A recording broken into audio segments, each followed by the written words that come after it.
What is poppin', everybody, and welcome to the Mixed Black Voices in Gaming Day 2, where we are celebrating amazing black game developers from all over the world. I'm your host, Justin Woodward, co-founder of The Mix, the media indie exchange and indie team in Terabang Entertainment. I'm also a proud advisor on the Humble Black Game Developer Fund, but that's enough about me. I want to introduce my co-host, Alfonso Hooker.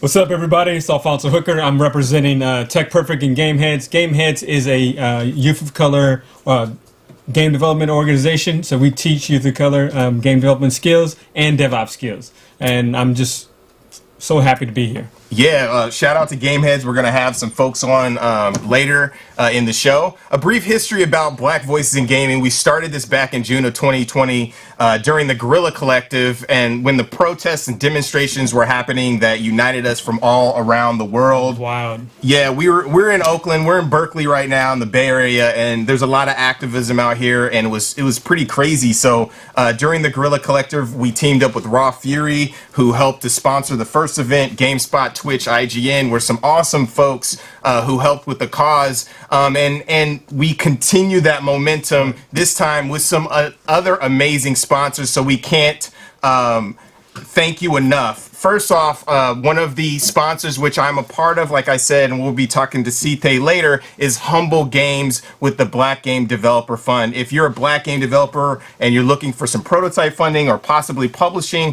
please follow the link below. Hit him up. Yeah, hit them up so you could be a part of that. And we also have some other amazing sponsors hopping in. Of course, Raw Fury. If it wasn't from Raw Fury's contribution from the first event, this wouldn't happen. PlayStation jumped in big time again. Humble Games, Kickstarter, we love you, and we are streaming on Razor's equipment. We have a amazing show coming up, but let's go to our first guest, Sean Alexander Allen, who will be showcasing Treachery in Beatdown City. Roll the trailer.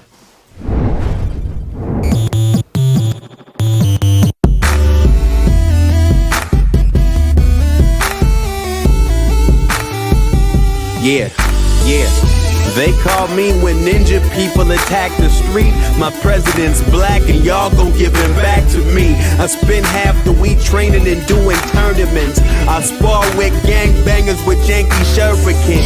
It's too late now if you out of chances, bro. Your hands is low, gotta hail an ambulance to go. This ain't no slap boxing, we don't pretend to scuffle. I make the whole rule book and still will bend a couple. I fight like big companies over business struggles, or anime heroes doing they friends in trouble. It ain't gotta be noble, I fight for stupid reasons. I find a reason to fight against any human breathing. If I'm on your block, you need to tell a doctor. I'm hella big and I'm about to punch a helicopter. I'm super woke so my eyes open, don't provoke when I'm side scrolling. Street sweeper, peacekeeper, 2 cellulars, 3 beepers. You dignified with a simple mind, and that cash got you all hypnotized. Laptop and no InDesign so they don't watch what they gentrify. Yeah. Beatdown City, we gon' whoop your ass. Beatdown City, we gon' whoop your ass. Beatdown City, we gon' whoop your ass. Beatdown City, we gon' whoop your ass. Yo, the Beatdown City, that song is slapping, the beat is banging, the lyrics are super dope. It's hilarious. We got Sean on the line, and we're gonna actually play. Alfonso's gonna be driving for most of the time, and we're gonna play through the game. What is up, Sean? How is it going? What's up, man? How you doing? Yeah, dude. Like, we were talking about this before, like, everything is on point culturally with the game, obviously, but, like, how did you get started? Let's go a little bit back into your history. I mean, it's it's funny. I remember going, like, I wanted to do comics as a kid, actually, and, like, I really loved comics. I had, like, How to Draw Marvel Comics, or How to Draw Comics the Marvel Way, and made a ton of comics, and never really actually owned video games, but you could, you know, get comics, and I don't know, something kind of flipped in me. I even made a comic that was set in a fictional video game world where all the characters were drawn, like, I drew everybody in, like, jagged, like, pixel art style, but by hand with pen and marker. And then, you know, just, one day I got into my head, because I kept getting discouraged for doing all the things I wanted to do, like writing, music, all these various things that were just kept away from me. And then one day I was like, I'm going to make video games. And I didn't let a single person discourage me from that, no matter what. It was like the last thing that I was like, no, we're doing this. And I was actually talking about recently that I was like a moderator on IGN's message boards around 2000 to 2007. Wow, I did not know that. That's dope. Yeah.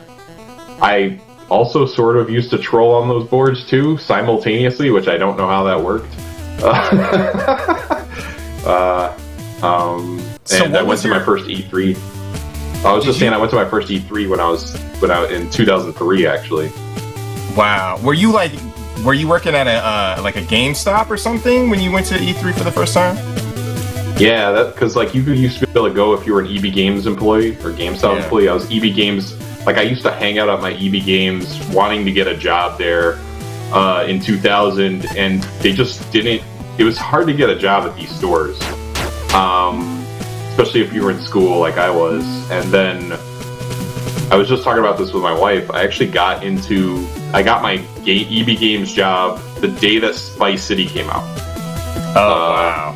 That's great. And, and also got another job the day that same week, which meant now I'm doing double work while going to school full time. And I was just like, I've been hurting. I hadn't had a steady job in years. I'd been trying to get it, but no one wanted to hire a student. And my friend, who was the assistant manager of the store, he got promoted to manager. The manager got moved to another store, and the manager was actually this like racist ass Italian dude who just didn't want to hire any more black people. That's so when he left, so how did you get into your first gig? Did you go to school for game design or art and design? I went to school. Yeah, I went to school for graphic design, and then kind of hated my department, and so I went to. So then I switched to computer art, which was like I was really into like 3D and stuff like that, and then that was so time intensive, especially since I had a full-time job, that I ended up doing more 2D animation, and did 2D animation mixed with 3D for my thesis. And then after I graduated, a few months afterwards, I applied to a bunch of jobs that were all drying up, and eventually Rockstar posted a game capture position, which I had never known existed, to make trailers. What is game capture? What do you do when you're game capturing? It's for that job, it's complicated because, like, you know, a 3D game, you know, when you see trailers, right? And you see like someone like jump off a roof with an explosion happening behind them. That could be fully animated, like a company like Blur, and those trailers cost like $1 million a pop, or at least to make. Or you could have a fully gameplay trailer where there's a person playing the game, running the person off and jumping off the thing, and then there's another person filming it as it goes down. So that's kind of a combination of those two. And as I did it more and more, I started doing whole trailers by myself. Oh, wow. Where I'd be holding two controllers. I'd like hold forward, you'd pause the game, hold forward, play the game at like 25% speed, and then put a rubber band around the controller to make the person keep running forward, and then like press a button like this and take the camera and like just like move the camera like that as the person's falling off the roof or something. Yeah, that's super interesting. So when you so you worked at Rockstar for a little bit, and then while you were at Rockstar, is that when you started Treachery? In a sense, it was an idea. Because when I was at Rockstar, I saw stuff like Super Meat Boy come out, and I was just like, oh, like indie games are a thing. And it's funny because I had a friend who was really into Cave Story, and I didn't get into Cave Story then, but when I saw Super Meat Boy on Xbox Live, I was like, oh, like, and Braid, and I was like, oh, these games can come out and you can do stuff. So I kind of started talking to like my HR, and I was like, what if I wanted to make like a mobile game? And he could actually never answer my question. So I just kind of started just coming up with an idea of story and a world and character designs that I didn't know were going to go anywhere. And then in 2012, the same year that like I kind of wanted to work on the game more, and there was a bit of a thing that happened, and there was a split with Rockstar, and I went full-time to work on the game for a bit. Yeah, I remember playing the game, you know, early on because we met the first time at Evo 2012, or was it 2013 when we met, when we were working on Super Combo Man, and I just saw the game, and I fell in love with it just because it's a mashup of, you know, a brawler, and it has these RPG elements. Can you talk about like your influences for making this game? Yeah, like I kind of always tell people, part of that indie scene thing going on was like Castle Crashers was a big game, but then we also saw like the rebirth. We saw Double Dragon, the arcade game, which I had never played before. I'd only played the Nintendo version, and Turtles, the arcade game, which I'd also never played before. I'd only played the Nintendo version. But like those games were coming back, and I was not a fan of Castle Crashers. I didn't like how Castle Crashers was very character action focused. Like it was like doing all of the like juggling and everything from like a Devil May Cry. And you know, like they had like spells you could cast to launch people in the air and knock them in the air. And I like down and dirty punching people in the face in the streets, right? Like so, yeah. Like and also like I kind of had seen how like like urban games, like games set in a city, just kind of disappeared from the landscape, and so I was like, I want to make the best beat 'em up ever. that's and cool. We started working in Game Maker. Like I actually was the first person to lay down code in the game in Game Maker. Like I had Brad in the game, and I made him move up, down, and left and right. And the programmer Nico hadn't 100% been taking it seriously. Like we had been talking about working on the game, but then it was like, oh, if I don't start working on it, Sean's going to leave me behind. So then we started like kind of like weekly working on it, and then like we hit a point where we were not liking what was going on, and I was kind of freaking out, and I was and I literally had a shower moment where I took a shower that night. I was very sad, and I was like, let's make it turn-based. Like I was like, because I like had this confluence of Mario RPG. I'm like, I like RPGs. I like Mario RPG. I like Fallout Spats. I like Hybrid Heaven, which only a small handful of people know about, and which is basically like a fighting game RPG. They're very different than this. And so then that's when we went to work and started figuring that out. And it was a lot of work, but it was so much more interesting than what we were trying to do that I was just like, yeah, let's do that. And we got our first build that was like a playable that people could see like the real ideas. And it was, I think it was like Brad or Lisa versus 3 Johns. And it was like the idea of whether or not you could make this game feel like a good fighting game. And that was when we were like, oh yeah, we got this, so let's keep going. So what were some of the challenges that you had as an indie developer, as a black indie developer, as you were going through the process? Was it like, was the development 5 years, or like what was the development period, and what were some of the challenges you had as a black developer? I mean, 2012 is when I left Rockstar, and this game came out last year. Yeah. So that's 8 years plus R&D essentially. I'd say it was kind of like a decade in the making. But I mean,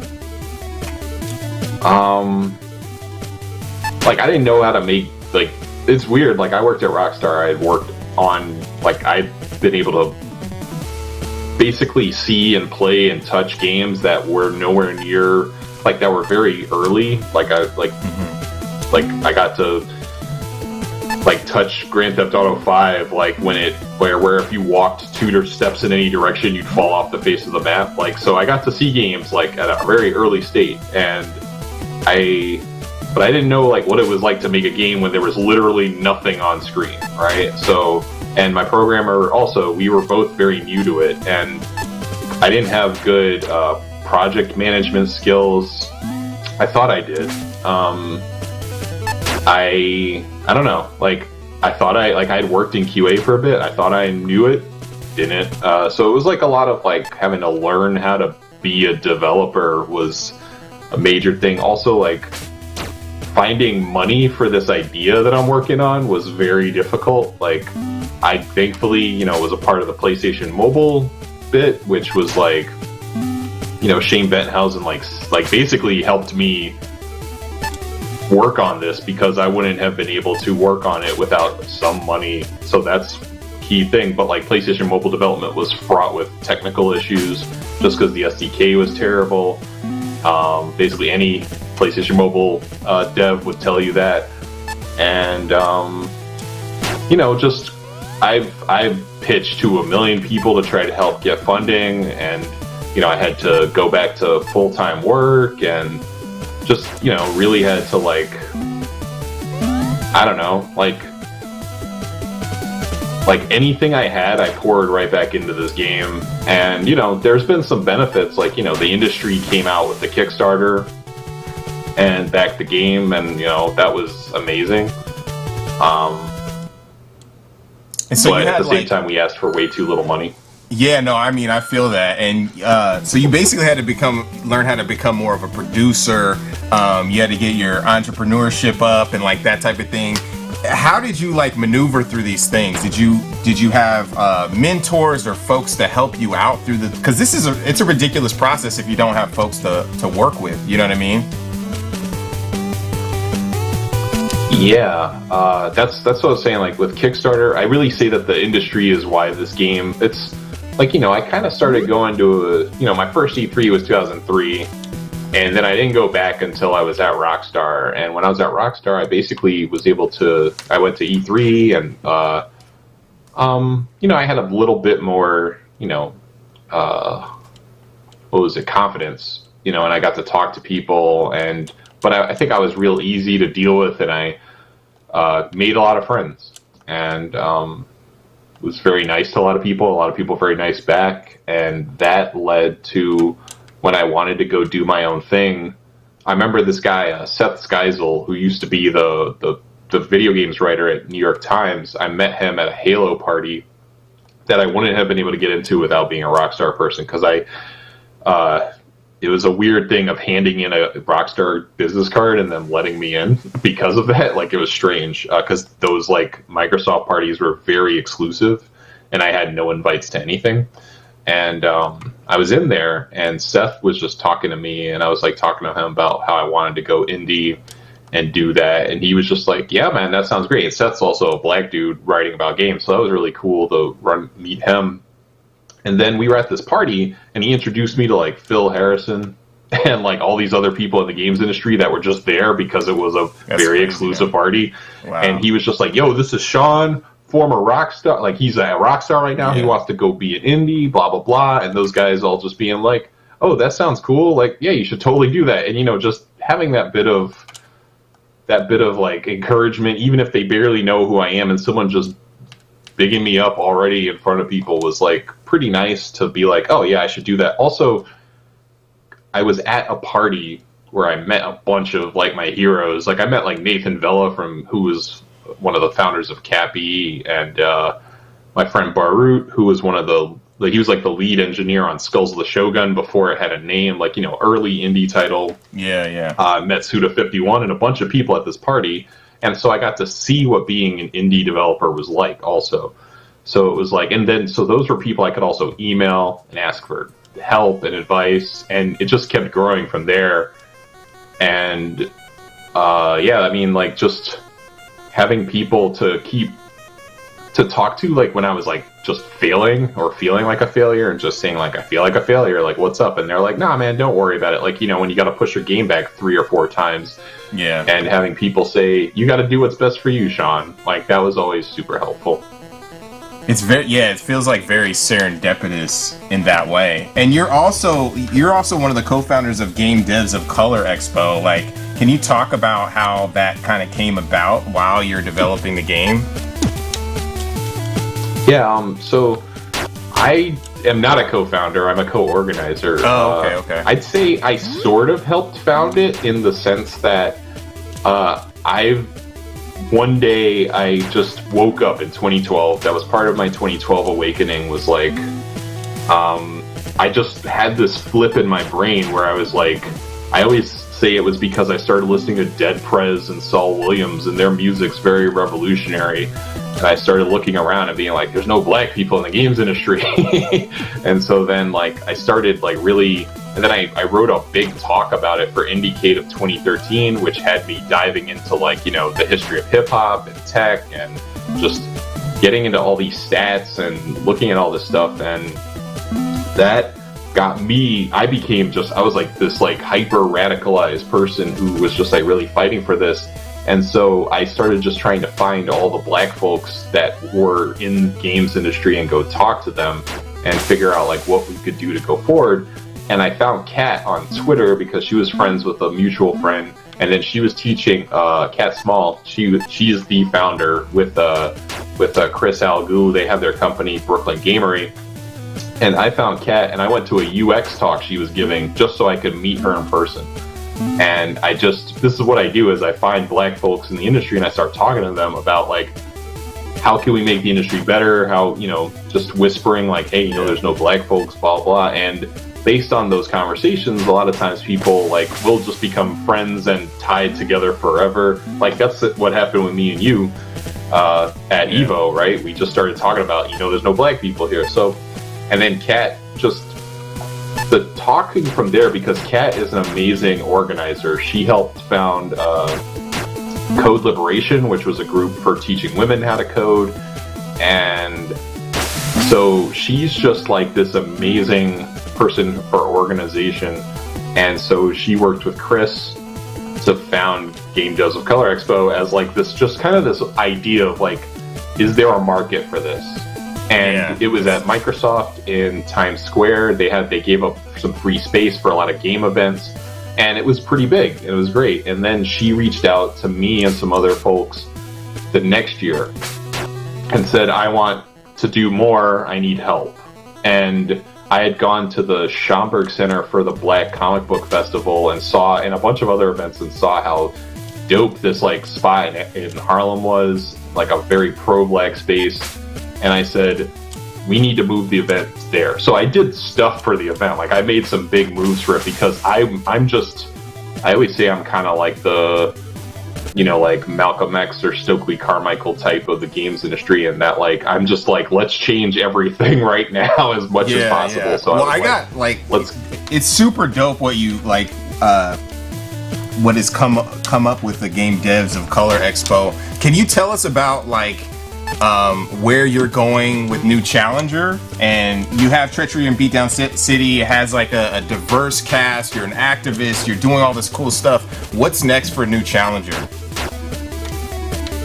I mean, the next big thing is we're supporting this game right now. That's, like, the only real thing I could talk about. I got other things in the works, but, you know, until things get more situation. Yeah, until things just get more, you know, I always talk about how I come from, like I grew up in poverty, so for me, until something is happening, it's not happening in a lot of ways. I can't really 100% believe it. It's like you can't believe there's money coming until it's in your pocket. Yeah. So what's next for Treachery? Do you have an update coming or anything? Yeah, we're going to have there's this big story. Well, right now we have a localization patch that we're actually going to be putting into cert very soon that has a bunch of languages to get it out to a more global scale. It's going to come out in Europe and Australia, and we're also working with a Japanese publisher for that. And then we have this massive patch, which is going to be like the size of the game as it is right now for story-wise and more enemies and content and stuff. And it's probably not the wisest thing to do, but it's going to be like free for everybody who has the game. That's dope. So where can we find the game and follow you? Yeah, you can find the game. There's Beatdown_city on Twitter. A new challenger with a U, NU challenger on Twitter, and there's just beatdowncity.com. Yo, I appreciate you. I mean, we stay up late nights just talking about all this stuff. Yeah. Like, all your activism, like, definitely rubbed off on me. Like, you're a cohort in my eyes. Man, I love you, everything you do. Thank you for jumping on the show. We appreciate it. Love the game, brother. I play it all the time at home, so it's dope. It's It's good to see you again, Alfonso. Yeah. Thank you so much, Sean. Alfonso knows a little bit about what the future is. Yeah, he does. Yeah, he does. All right. It's on the DL. Thanks, Sean. All right. Appreciate it. All right, thank you. Yeah, I want to. Take care. That's Treachery in Beatdown City. Yes. The game is really dope. The combination of RPG elements and a beat 'em up is really cool. I want to shout out Steam actually and Valve because they hooked us up with a page. All the games that are showcased today, or a majority of them, you can wish list them. You can either purchase them or wish list them, and just show these developers love because it definitely helps. And that's what we're trying to do: support Black game developers, and that is what Steam is doing today. Next up, we have another amazing game.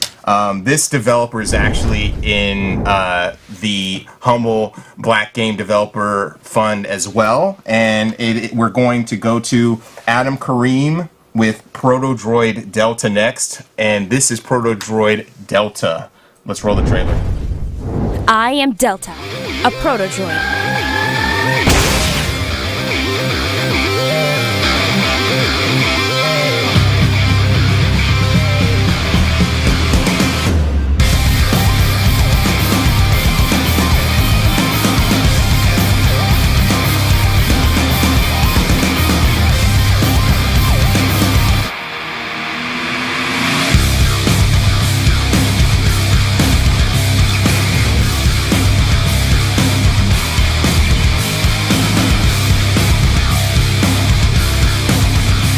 So you're another proto-droid? Like me? ¡Qué emocionante! I always assumed I was the only one. You cannot allow the worthless lives of a few gang leaders to jeopardize the safety of thousands of civilians. Life and death isn't yours to decide. We will find another way. In order to win, I must grow stronger. Ay, mija, your blade is looking weak. Come, vamos. I will teach you my techniques. He will be the change.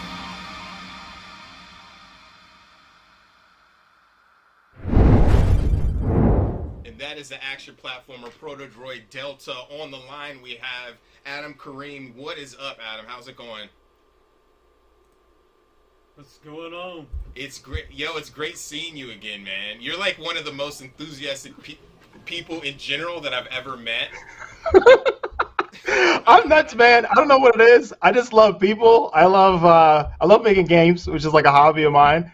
I don't know. I feel like it's easier for me to be hype because I just like generally speaking. So yeah, I'm hype now. It'll be harder for me to tone it down than it is. So I just go the easy route. Anytime I'm like down in the dumps, I'm like, and I see you like post in the Discord channel, so I'm like, oh my God, Adam's back. Oh my God.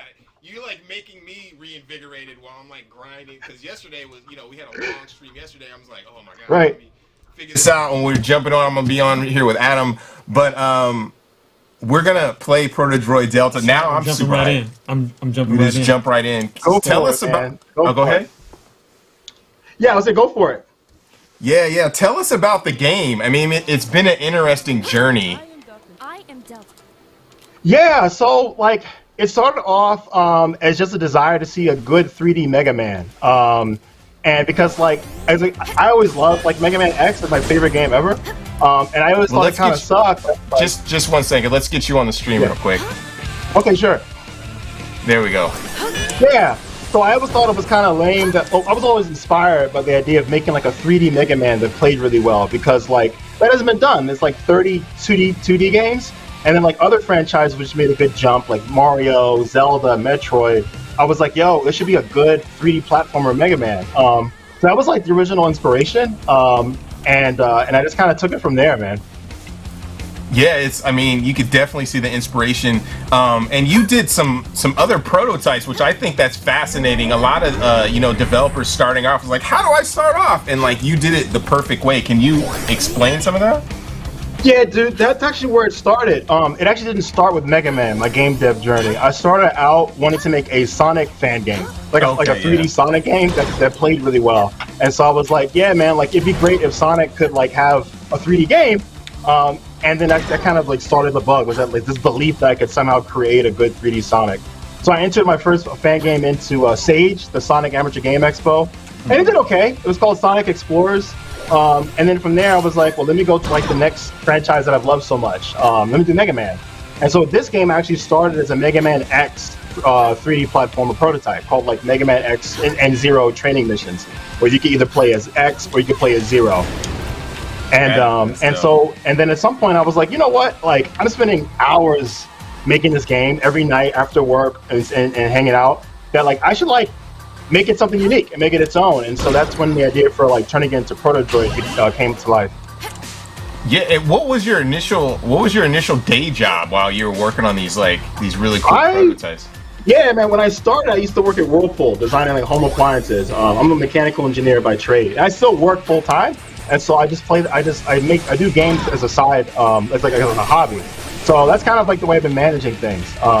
Actually, real quick thing about the game. So Alfonso, there's like an auto lock mechanic. Whenever you point the camera in the general direction of an enemy, it will lock onto it. So you can shoot them, and it'll automatically shoot at the target. Cool. The other thing I want to tell you is if you press and hold the right trigger when she's on the ground, she'll do a dash. There you go. And if you combine that with a jump, you can get like really crazy distances because like anyone who's played Mega Man X, that's like the core mechanic. It's like dash jumping and dashing a lot.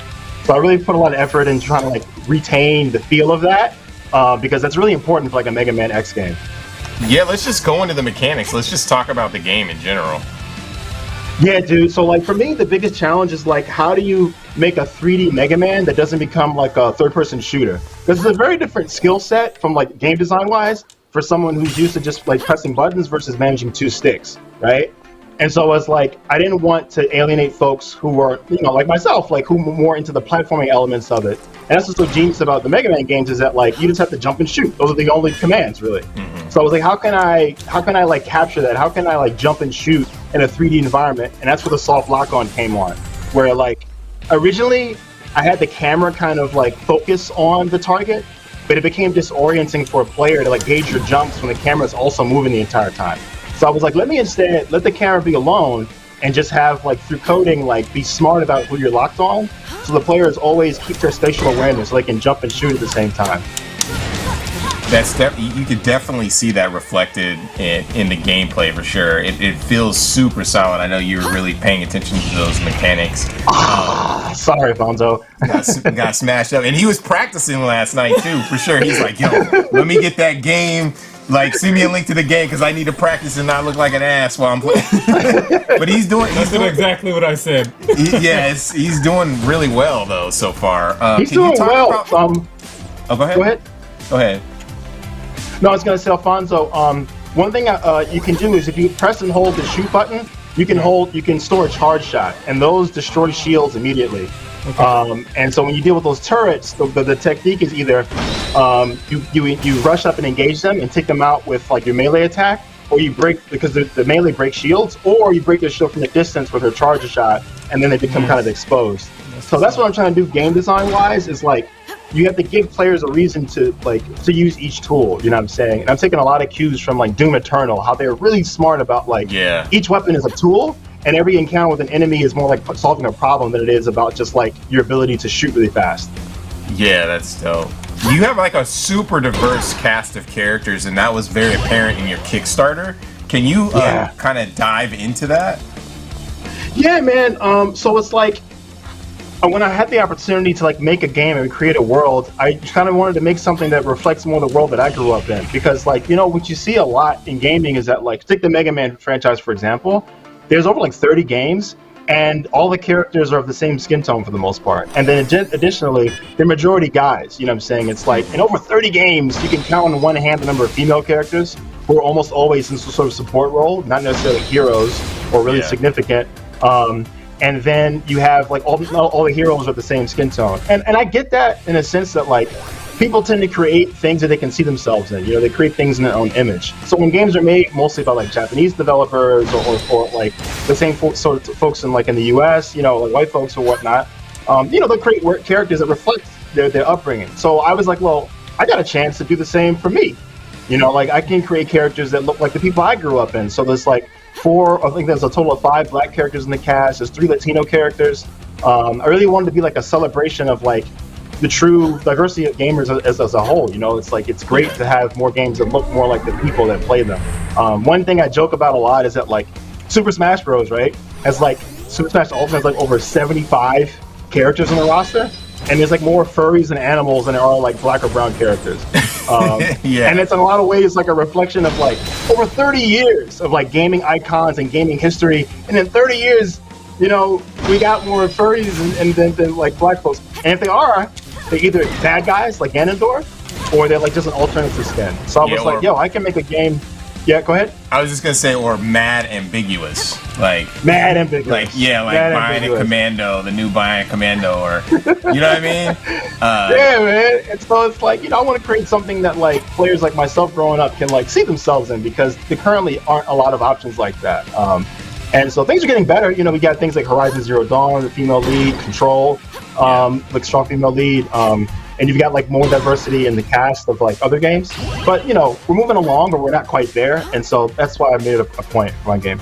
Yeah, I really dig that you added that to the game for sure, your personality, because I wanted to see that too as a kid, and even now, like, where am I represented in this besides like the create your own character type scenario? Right. Right. So you did a Kickstarter, and can you just talk a little bit about like how you started development and kind of moved through development, and then you're also part of the Humble Black Game Developer Fund. Yeah. Can you talk about that experience? So I guess I'll start with the Kickstarter, because not a lot of people have done a Kickstarter. They're super hard. They are super hard, especially if you do it alone. I pretty much managed my Kickstarter on my own at first. Eventually, I hired help for like marketing and to run ads, which has been significant and tremendous.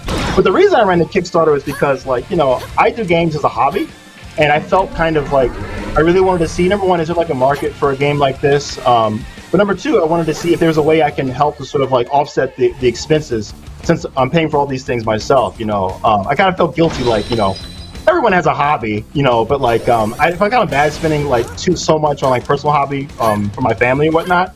So I thought a Kickstarter might be a good way to kind of like, you know, bridge that gap. And it was super difficult, but in the end, it was really awesome, because like it showed me that the people really like a game like this, and people really like this idea, because I was like, let me get an early read about like the viability of this. You know, like maybe maybe it's not that interesting to people, but instead the response is really strong.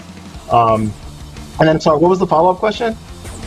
Oh, I was just saying, the Kickstarter, it's like you have this journey, right? Prototyping, then you build Proto-droid, then you do Kickstarter, and now you're a part of the Humble Black Game Developer Fund. Like, what has been your experience with that program?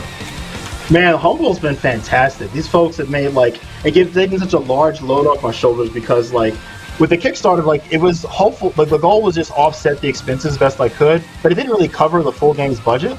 At least as I projected it out. So getting the support from Humble's been amazing, because now it's like enables me to go get higher quality talent, higher quality 3D artists, higher quality animators. Because I'm working primarily with myself, is doing pretty much all the coding and the game design and like the world building and such. But I'm leveraging a lot like 3D artists to help with the design. My main 2D illustrator who does all the helps with the character design. And without them, like this stuff doesn't happen, you know. So like And so the ability to to be able to get good talent is really, really helpful. Really, really helpful. So when you were starting, you were like building the game, you're building the levels yourself, kind of like gray box style. Right. Then you needed to figure out how to build it out and get a team jumping aboard. Can you describe a little bit about that process? Because I think developers who are people who want to be developers kind of don't understand that process, and it would be interesting. Yeah, dude. The most I can say is you gotta make a prototype of something. You know what I'm saying? Because what happens is, in making Proto-droid or making like my fan games, I learned what I'm good at and what I'm not good at, and I learned like what I like doing and what I don't like doing. And then I was able to be more focused about like what is the specific help that I need to hire and like what things do I want to focus on. So case in point, I really love game design. I love programming mechanics, programming AI, the stuff that makes a game playable. But I found from making my fan games, my strengths in the art department were really weak, and it was taking me a ton of time to just like get the lighting right for a level, or set the right assets, or just make a level look believable.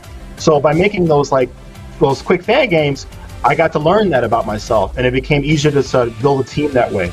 Plus, like, when you have something playable, you know what I'm saying, you have a lot more, I'll call it like cred. Like, people know that okay, this guy doesn't just have ideas, he can deliver and brings a lot to the table, him or herself. And so that's been like an important part of the journey. Oh, sweet, you got him when the shield was down. That was nice, Alfonso. That was nice. Yeah, I'm like, to the point of game design, there's very little of it in this part of the game right now. This was like mostly like I created it. It's called like a zoo. I got this idea from Forrest Dowling, who's like a really good developer over at the Molasses Flood. He was a level designer for BioShock Infinite, and now he runs his own game studio. And he was like, you got to make a zoo, which is like that's like your small playable space, so you can quickly like get a sense of the game feel and things like that. So that's what this demo area started out as. It's just like a bunch of like random platforming challenges without much thought of like difficulty scaling or relative placement. I was just like, okay, how does this feel when you got a bunch of stuff in front of you? So the difficulty spikes are all over the place. It's understandable. Yeah. What advice would you give inspiring young game developers who are trying to get into the game, or not even young, just like inspiring game developers? Let me see. Advice I would give. I would say number one, make a game as quick as you can. I know some people get really excited about making an engine or trying to make like this big like space opera, like it has all their ideas. You don't want to make your first project your most beloved one. Right, your first project has to be something you're just learning from and testing from, because like you're gonna make a ton of mistakes, and you don't want that to kind of be like attached to the thing that you care most about. And so that's why for me, like, it was fun to start with fan games, because like I can like take those learnings and put them in. The other thing too is really make leverage of like all the game developing tools. Like Unreal is free, and the blueprint system is incredible. Like I'm not I don't know C++ myself, you know, like I just, you know, but through their blueprint system, I'm able to like to create whole games without ever writing a single line of code, and so it's been like really, really awesome. And so I think being able to basically remove the barriers, rotate the camera around. Oh, there you go. So being able to remove the barriers to getting your game made is the best advice, so that you can start, you know, get a feel for like, what am I good at, what kind of games do I like to make, and how should I move forward.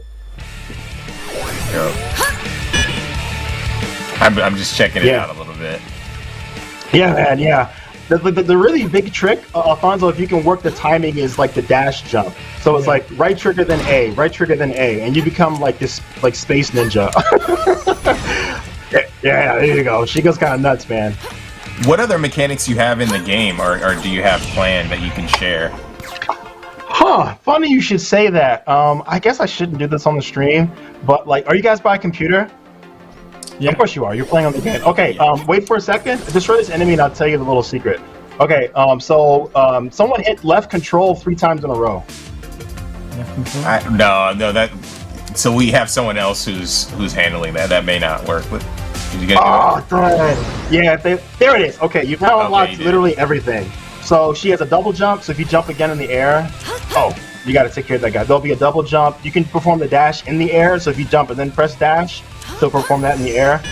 There you go. And you can get like really crazy distances with that. She also has different weapons, so press Y on the gamepad, the top button I think it is. Now hold the shoot button. And there's a machine gun. Oh, you shot the rocket launcher at close range. It's gonna mess you up. But it tells you which weapon you have equipped at the bottom. So the shotgun, so you can fire that. It basically gives a wide spread when you fire it. The idea, I think I want to make that like an effect where it will disable enemies, so that it becomes more of a strategic thing and less of like a damage spread. Because she has damage spreading options. Javelin is the most powerful shot in the game. It should cut through shields and it travels a big distance. It's like the one, but it takes up your meter. So if you see, all weapons share the same meter, because I really want to focus on like strategic decisions, like quick strategic decisions about what weapon am I going to use, what advantages do I get from this weapon, while avoiding hazards and avoiding lasers and avoiding people shooting at you. It's like Mega Man, you know, you have to always be thinking on your feet playing Mega Man. Yeah. The other thing she has are more blade attacks. So if you go to a flat, like get past this hazard and you can kind of see them more easily. Because there's different moves you can do with her blade. Oh, I can get past it. You just gotta jump past. Okay, so hold the left trigger. Oh, you already have it unlocked, the dash unlocked.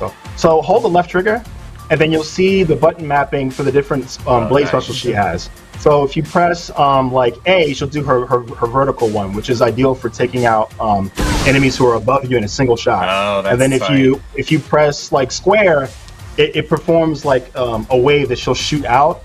And it also is like the single strongest like blade strike. So if anyone is directly in front of you, it kills them, knocks them out. Oh, that's the dash. That one is for closing great distances very quickly. And then that's the spin. It's kind of inspired by like Link's spin attack in Legend of Zelda. Now that one, yeah, I have to work on that special effect so it looks more powerful. But that's the strongest attack in the game currently. So yeah, this is Well, thanks for those things you sharing can that. unlock. It's Yeah. cool to see that, like the process behind, you know, balancing and adding mechanics, and I think that's really important. It's cool to see how the sausage is made sometimes, you know, for sure. Yeah. Thanks, man. And you know, some of these things subject to change. It's still early in development, but that's generally what I want to go with the attacks. And there's little secrets too. Like for example, those guys who float, you can one-shot them if you jump and slash, because a jump and slash is slightly stronger than like the first two hits of the blade combo. So it encourages players to kind of discover these hidden mechanics. I took a lot of cues from like Smash Bros. How it's like every attack has like damage data. Like, this does 5%, but the neutral area it does like 11%. So if you jump and hit this blade, it'll take them out in one shot. Little small guys, because it does a little more damage. But yeah, it's just like, I don't know if you can tell, I'm really into this game. Yeah, that's tight. So, Kid, tell us where you can find the game. Where's it going to be released? Do you have any dates? I know that it may be TBA. It'll be released on Steam and Nintendo Switch. That's what I'm targeting. So PC and Switch. Right now it's listed on Steam. You can wishlist it on Steam now. Proto-droid Delta. You can follow me on the in-games development at Proto-droid Delta on Twitter. And then you can check the Kickstarter page. That's where I post like monthly updates about development, and I basically keep like a monthly devlog. This guy's still playing. It's just I'm glad he's enjoying it, man. That's the thing that matters the most. That's awesome. Yeah, I just like really wanted to like emphasize like having a diverse cast and giving players who can see folks they can see themselves in. So like one of the other proto-droids, her name is Anne-Marie Dorado, and she's Latina. And she's like Delta's mentor. So all those blade attacks I talked about, you actually have to find her hidden throughout different stages, and then she teaches a different mechanic. Nice. While also talking more about her history, because like she's they kind of have their ethos is kind of at odds. Like Delta is a proto-droid who believes in bringing bad guys to justice through like the law, whereas Anne-Marie Dorado is of kind of like the Thanos idea, like the lives of the many outweigh the lives of the few. And so if it means we have to take some people out to bring peace, I'm willing to pay that price. You know what I'm saying? And so there's a lot of like depth in their story and their conflicting kind of views. But they're both heroes. You know, just because Android is more violent doesn't mean she's a bad guy, because they're both trying to achieve peace. It's just there's a conflict in their means and their methods.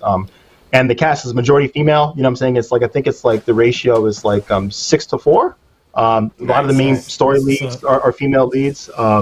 So yeah, I just really wanted to do a lot. Yeah, thank you so much for joining us. Everybody can thanks Kareem. We appreciate it. The game is wishlist the game. yeah, wishlist it. It's on the Steam page. We'll talk to you later for sure. Thanks, that was Adam Kareem with Proto-droid Delta. I like the game, man. You were killing it. I love that game. I'm all about that right now. Yeah, it's what do you dig about it? Oh, I just love the game mechanics. It's like it flows really well. It's easy to play to get the hang of it.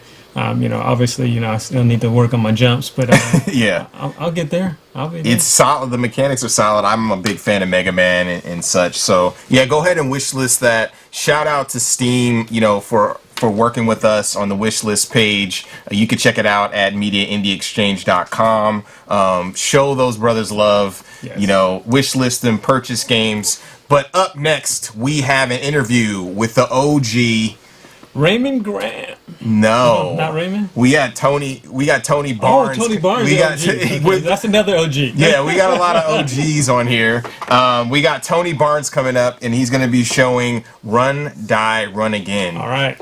Let's go to this. Let's go to the trailer.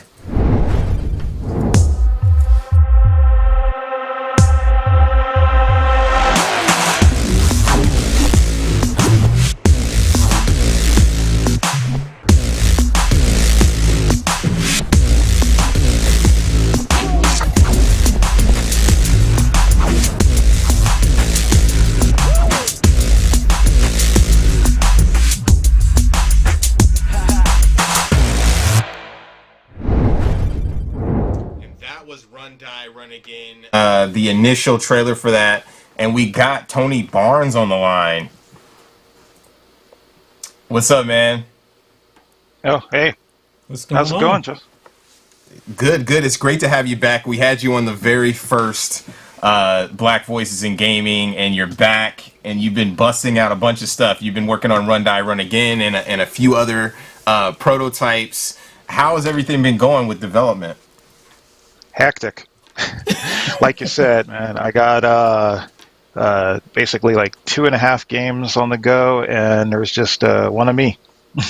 Yeah, for sure. And you're doing 100% of this all on your own? Pretty much. I mean, I've started to enlist the help of my son. One of my sons. I have two sets of twins, and one of the older ones who also does music. He was like, yeah, we're kind of getting ahead, but in Run, Die, Run Again, there's like, kind of it's like a race game, right? So like in race games, you have music stations and all that. And so my son makes different kind of music than I do, but he still makes some cool music. This B-roll does not have music, because I thought we were just going to yak over it. But anyway, so he was going to be making some music for me and all this stuff, but he's been messing around with Unity, which this is, for about a year or so now.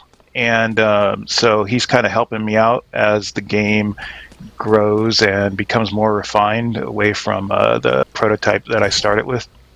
Nice. But yeah, for the most part.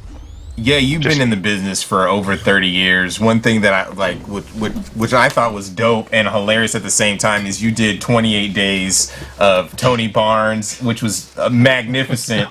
Every day of February, Black History Month, is Tony Barnes Day, and you you had a game a day, and those were not whack titles. Like, those were some dope titles. Can you kind of shed light on a little bit on your history for folks who don't know about it? Okay, yeah. So Tony Barnes has been doing it. Actually, this will be the 36th year professionally. Wow. I've been making games. Wow. And so I started in I started in '85 professionally, but before that, I was in 6th grade, which was when the hell was that? Anyway, long time ago. Yeah. And so. They put computers in schools and Apple IIs actually, and nobody really knew what to do with them. And outside of playing Oregon Trail and shit, or stuff. So I said, yeah, I know how these things work, but I didn't really know how it worked. But I learned really quickly because it was faster and easier to animate things on the screen than it was what I was doing, which was doing like straight up pencil, like old school 2D animation, and then I was doing like a lot of. I wanted to grow up to be an animator and sort of make movies like Ray Harryhausen, Clash of the Titans, and all that fun stuff, doing stop motion. And along come the computers, and it was like, oh well, I can move stuff faster. Hey, people like playing stuff, so I'll make my Pac-Man, I'll make my Space Invaders, and people really liked it. And I was poor. I was like dirt poor. So I would make these games, and then I would sell them to kids at school. So I got lunch money. Wow. And so that's kind of how it started in 6th grade when I was 12. Crazy. And then professionally, when I was like 15, I had done some stuff on a friend's Atari. And it was more like a friend of me, really. Like Cartman. Yeah. Yeah, he was one of those guys that had everything, didn't appreciate it, and all that, and was happy to have me over so he could show off everything that he had. Yeah, I know what you're talking about. But I would write on binder paper my games, and I would write down all the sprites and everything, and then I would walk over to Homeboy's house, and I would take his crap, telling me, how much better than me he was, and all that fun stuff. And I wasn't going to be anything from making these little games. But then, here I am, 36 years later. And the last time I saw Homeboy, he was a petroleum expediter. I mean, I got nothing against people that, work at gas stations and all that fun stuff. But, if you're going to puff up your chest and tell me I'm not going to be anything, the next time I see you, you shouldn't be, filling my gas tank. Damn, he's throwing shade on the stream. That is so amazing. You said petroleum expediter?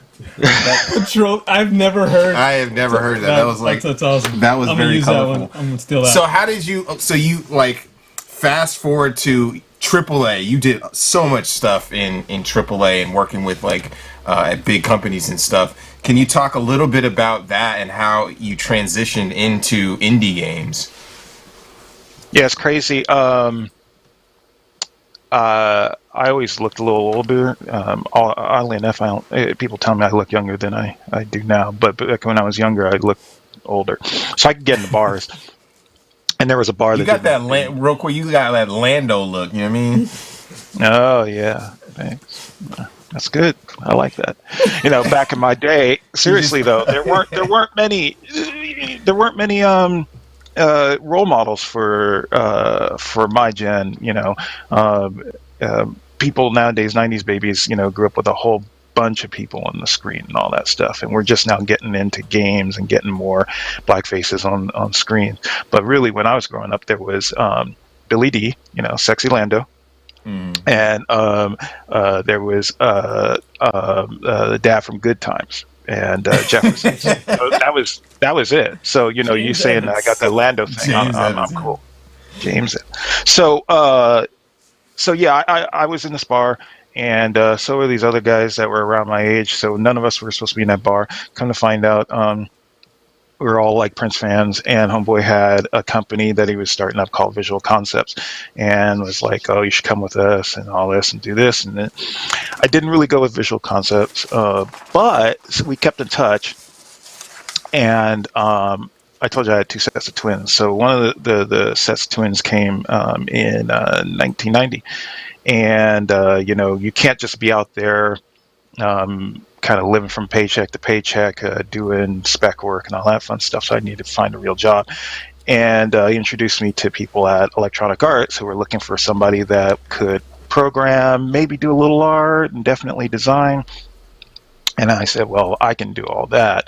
And so I joined EA and worked on a handful of things there, like Madden and this little thing called the Strike Series that people may have heard of, and General Chaos, and I don't know, anything action-wise that was going on in the early 90s, I probably touched, tested or worked on.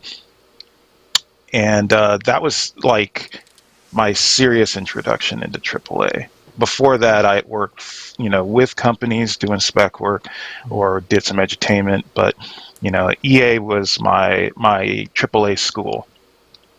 And what EA is really good at teaching you, at least certainly back then, was how to scope and hit dates.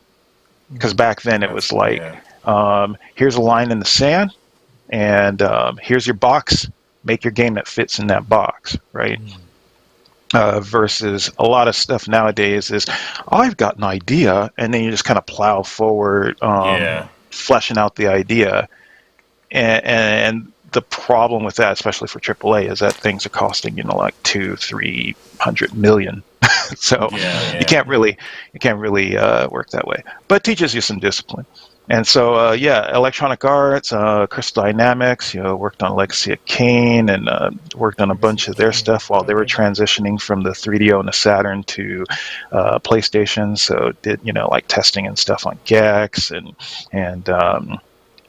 then let's see, I don't know, it's been so much. Medal of Honor, Buffy the Vampire Slayer, Star Wars Episode 3, Strider, Strider 2014. Super dope. That was one of my faves. You talked about the 28 days, 28 games. I woke up to Black History Month and said, and I just said it to my wife. I said, I should just do a game a day. I should pick out of the 60 some odd titles that I've done. I should just pick a game a day, and just for fun, we need a 60-day month for Black History Month. Well, she's my biggest cheerleader, and she's like, why are you going to stop at 28? She gets mad when I down myself. You should do 2 months. You should have it bleed into March. I think that would be actually pretty amazing. You should just drop a 30 more days, son. You know what I mean? We'll see. But I'm a little busy. Like I said, 2.5 games, and just the me for the most part. Run Die Run Again is in transition, which is why I couldn't get you guys a playable, because I broke the game. But I broke it for good reason. It's going through transition and going to be we're dying to play it. Yesterday we showed it on Game Changers with Twitch, and Cup of Noodle was like, she really wanted to play the action, action paced runs and stuff. So we can't wait to get our hands on it. What would you say? It's a fun game. Sorry, go on. No, go ahead. I was just saying, what would you say is the biggest misconception of people trying to get in this industry of making games and building games? Like, people think I got an idea for a game. That's your number one. So there's 2 things. We'll start with the number one real quick, which is that I have an idea, right? And I say this a million times, and I'll say it again. Ideas are free, but execution costs. So everyone has an idea. But it's important that you can actually execute on that idea, that you can decide this fits the idea, this doesn't fit the idea, and what it takes to actually make that idea into something, that you can actually see and play and touch and hand to people. So it's not just about the idea. A lot of my contemporaries get mad that they think I'm downplaying the idea. Ideas are great, but like I said, everybody's got one, and I come up with ideas. I don't know. I can be walking down the street and look at a crack in the cement, and I can come up with an idea. But that you have to make it, right? I want to play that. And that's the other. The other misconception is that making games is easy. People think that it's either easy, or they certainly think it's easier than it actually is. It's super hard to even make Space Invaders, and that's why I tell anybody that comes to me and goes, "I want to make games," or my kid wants to make games. What advice do you have for them? And I say, finish something, make something, and make something small. Take your smallest idea and cut that in half, and then realize that you're only going to get half of that done, because, like I said, making games is hard, right? If you're making it by yourself, it's exponentially harder. Getting people together helps, but then there's a management of people and kind of driving everybody towards a singular goal. So there's so many moving parts. It's best to minimize the amount of moving parts that you have. Yeah. so that you can get in there and get her done. Somebody else on the stream said, don't try making your favorite idea first or whatever, and I'm totally paraphrasing. I'm sorry. Yeah, I was gonna say just real quick, like Adam on the last stream, he did the Sonic prototype, then he did the Mega Man prototype, and then he went into Proto-droid Delta, and that's exactly what you're saying. He's like, let me just build some stuff, and then I'm gonna go from there. I want to kind of loop it back into Run Die Run Again. So you're talking about building that prototype. How did that get you into moving towards building Run Die Run Again, and then like actually starting on like full production? Yeah, so I was in AAA. I was working on some stuff. I was working at Amazon, and eventually the game that one of the games I was leading up, New World, will eventually come out, and I hope the best for my team and all that fun stuff. But I have all these ideas, and they come at me really fast, and I just want to make them, right? But especially when you're working for a big company like Amazon, they don't really like you spending your time making somebody else's game or making your own game. It's like, no, you work for us, so make our game. So I just put this stuff on the shelf, and then last year I was just like, you know what, I got to do this. And my wife's like, it's time, and my family's like, it's time. You gotta go out and do your thing. Nice. So I'm sitting there going, okay, I have all these grand ideas, right? Even I, with all my advice, I have these grand ideas, and I have my magnum opuses that I want to make. And then I have other things that are really just about kind of experimenting with ideas. And I love running around in Destiny. I love the way everything looks when I'm running around Destiny. I love all these movement options. I love shooting through the gun too, but I didn't want to do all that. I was like, what can I do that allows me to run around like that? And then I also love platformers and games like Super Meat Boy and stuff that are a little hardcore. I don't like the super hardcore, but I like tough ones. This footage is not making it look tough, by the way. I should have probably died more often. But so get all these things together, and I think to myself, well, what can I do, right? Regardless of my years in the biz and all that fun stuff and what I can do, artistically and musically and all that, there's still a lot of things I can't do. So animating is not my forte, even though I wanted to be an animator. So animating people, not my forte. I was like, all right, first person, I don't have to animate people. Platforming, you know what? People are getting to the point where they can actually platform in 3D. So I want to make this thing used to actually be called Super Meat Boy First Person for the longest time. And I just kind of started it that way. Now, that goes counter to here's the box and fill in it that I learned from EA. But that's part of my being indie now. Me being indie, I can just go, you know what, I got an idea. And just as long as I can pay the bills, I can embark on said idea and explore it. So I wanted to explore moving around the space, dodging things, it being a bit hardcore, and kind of working on chaining together moves and building up momentum. So what you're seeing is actually sort of my prototype of that. Now it's probably prettier than most people's prototypes, but that's also because I really like to do environment art and stuff. So how did you I was just gonna say, how did you add diversity to the game culturally? So one of the things which actually in this footage you've got the cyber hands, but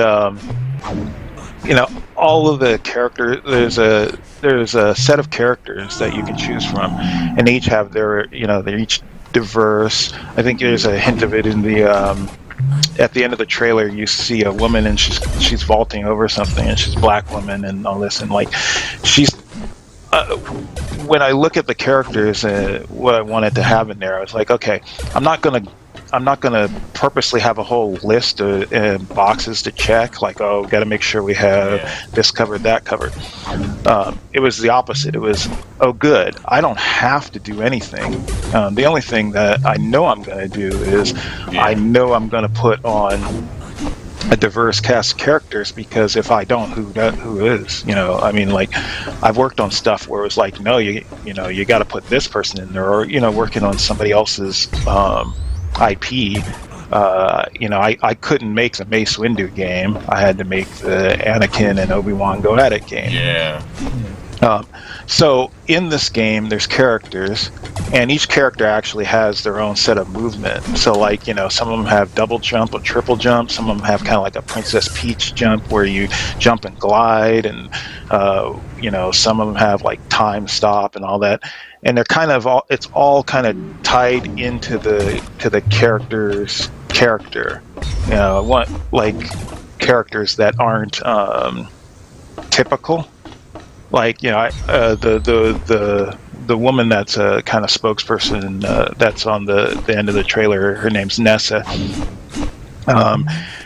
She looks like a real black woman. You know, she's kind of thick, because I don't think there's enough of that. I really don't. Right. And yet, and she's not. None of my characters are running around with their midriff showing and all that, and it's not. I'm not knocking any game that does that, and I'm not saying that I won't have a game where, you know, some woman's running around in a bikini or a guy's running around with no shirt on. I might, you know, who knows? But to me, if it doesn't fit, it doesn't fit. Yeah, you don't this is supposed to be this. That in. No, it's supposed to be an intergalactic contest, right? Set in, like, you know, some crazy far off sci-fi world. Why the hell would somebody be running around with their, you know, with their shirt all down here and all this with, right? But you can make characters that are appealing and realistic looking. Yeah. So, well, thank you so much, Tony, for hopping on board. Where can we find the game and look forward to having it? Platforms and such. So RDRA is there's a Steam page, which I think you guys are linking to in all of this. The media, you can check it out, Media Indie Exchange. It's on Steam. We have a whole page that you can wish list, you know, or buy some of the other games. Yeah. There you go. Yeah, and you can check out all kinds of information on retroninja.com about me and the games going forward. Run Dice going to be towards the end of this year. Okay. And I have another game that we really don't have time to cover and all that fun stuff. But it's a little more. We're going to have you on multiple times, so you don't have to worry about. You know what I mean? Yeah. But yeah, thank you so much, Tony, for jumping on board the Triple OG Retro Ninja Run Die Run Again. That's right. I want that early demo though, brother. Come on. Oh yeah, no, I'll hook you up. It's just timing. I started ripping into stuff, and then it was like, and I understand you guys. You don't want to get a build the day before and then have to figure it out. So, yeah. We're gonna play it. My soon. Bad. Yeah. But we're ready. But thanks for having me, and always. And it's crazy. Thanks for the advice. Yeah. No problem. All right, man. And the game stuff, all the stuff you guys are showing is awesome. Thank you so much. Yeah, I think so too. Yeah, thanks for your support. No problem. All right. It. And that was Tony Barnes with Run Die Run Again. Go ahead and wish list that. Next up is Gameheads. We're gonna have Raymond Graham on, but before that, we're gonna take a quick break. Be back soon.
and we are back from our break. We want to shout out our sponsors before we get into the Gameheads Raymond Graham interview.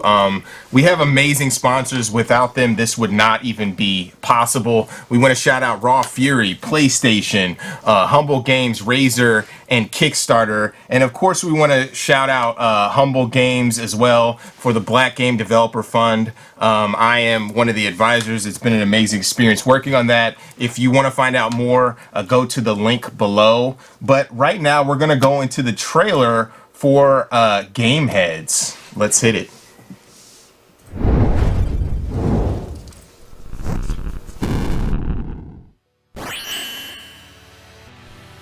Yo, what's up, Humble Bundle community? My name is Zor Mercado and I am the broadcasting technician for Gameheads. I want to thank all of you for giving Gameheads this opportunity. We are honored to be a featured charity this month, and I'm here to tell you about the Gameheads program and what we do.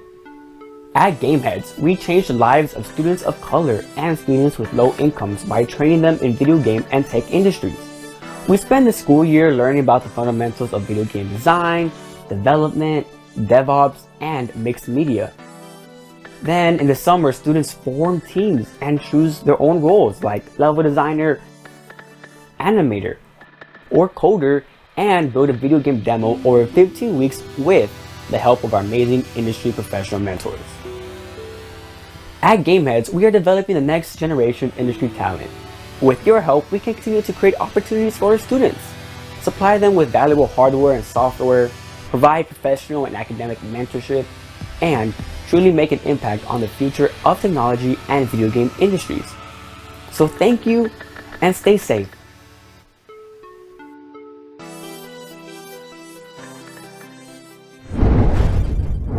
Before we hop into the interview, can you tell us, Alfonso, because you're a big part of the program, and shout out to Damon too, like how the program came to be and a little bit about Gameheads. Yeah, Damon started the program along with several of the students, so they helped him co-found the program, and because he was working at another organization and wanted to do game development, and the students really wanted to do games, and he just basically bootstrapped it and did it, and said, if you guys do your work on the other program, I'll start this thing, and he did it, and it took off. And one of my nephews was actually in the program that Damon was teaching at. And I was super impressed with how he delivered and taught the students. And when he started the Gameheads thing, I was like, hey, you should probably think about doing some tech stuff too. And he was like, let's do it. Yeah, we could turn the music. Yeah, we got it is like, it's really awesome to check that out, and there's a ton of different like studios involved, Double Fine Productions and EA and Unity and right, all of them, Niantic. We have a number of studios that are really donating to the program and helping. We've gotten volunteers and mentors from all over the industry, which is amazing. It's a really cool platform for kids and students alike. Let's get right into the interview. We have Raymond standing by. What is up, Raymond? Yeah, it's going good. What's up, Alfonso? How you guys doing? Good. Can I got one real quick question before Alfonso jumps in? What is your background? Because I know you have a rich background. Right. Yeah, so my background is, I've been in the game industry for about 22 years now. Started as a graphics engineer, worked on a bunch of different games like NBA 2K, NBA Street, Godfather game, Bioshock 2, and Splinter Cell Blacklist, right? So spent a lot of time making a lot of games, and now I'm at Unity, working with external partners who use our engine and helping them make their games better and how to use our technology better. And I'm also now I'm on the board at Gameheads and as an advisor, and I do a lot of the Unity instruction for a lot of the students. That's really inspiring. Yeah. I mean, Raymond's continually, a great mentor to the students. He's a industry professional. He's dedicated to this program. Has done tremendous work for the students, and like I can't say enough about how hard he works and how much he gives back to the program. Let's jump into it a little bit. What is like the most rewarding part of you, or why are you part of this program? Right. So for the longest time, I was just heads down working, right? Just doing my work. And then I looked around and realized it's like, I'm still the only black face here. I'm still one of the only black people at the company. I'm still one of the few black folks I know in the industry, right? So it's like, how can I change that? How can I give back? How can I share my knowledge? And then I was talking with Marcus and Lizette, and I was like, hey, how can I hear you guys are involved with something. How can I help? And so I became a mentor at Gameheads as a way of giving back and helping grow the next generation of talent, right, in the industry, and get kids interested in video games. How I got interested, I got my first computer and I just started working on it, and that's how I got in the industry. And so I just want to make sure that there's opportunity for kids that are out there to at least see, is the game industry something that they want to do or not.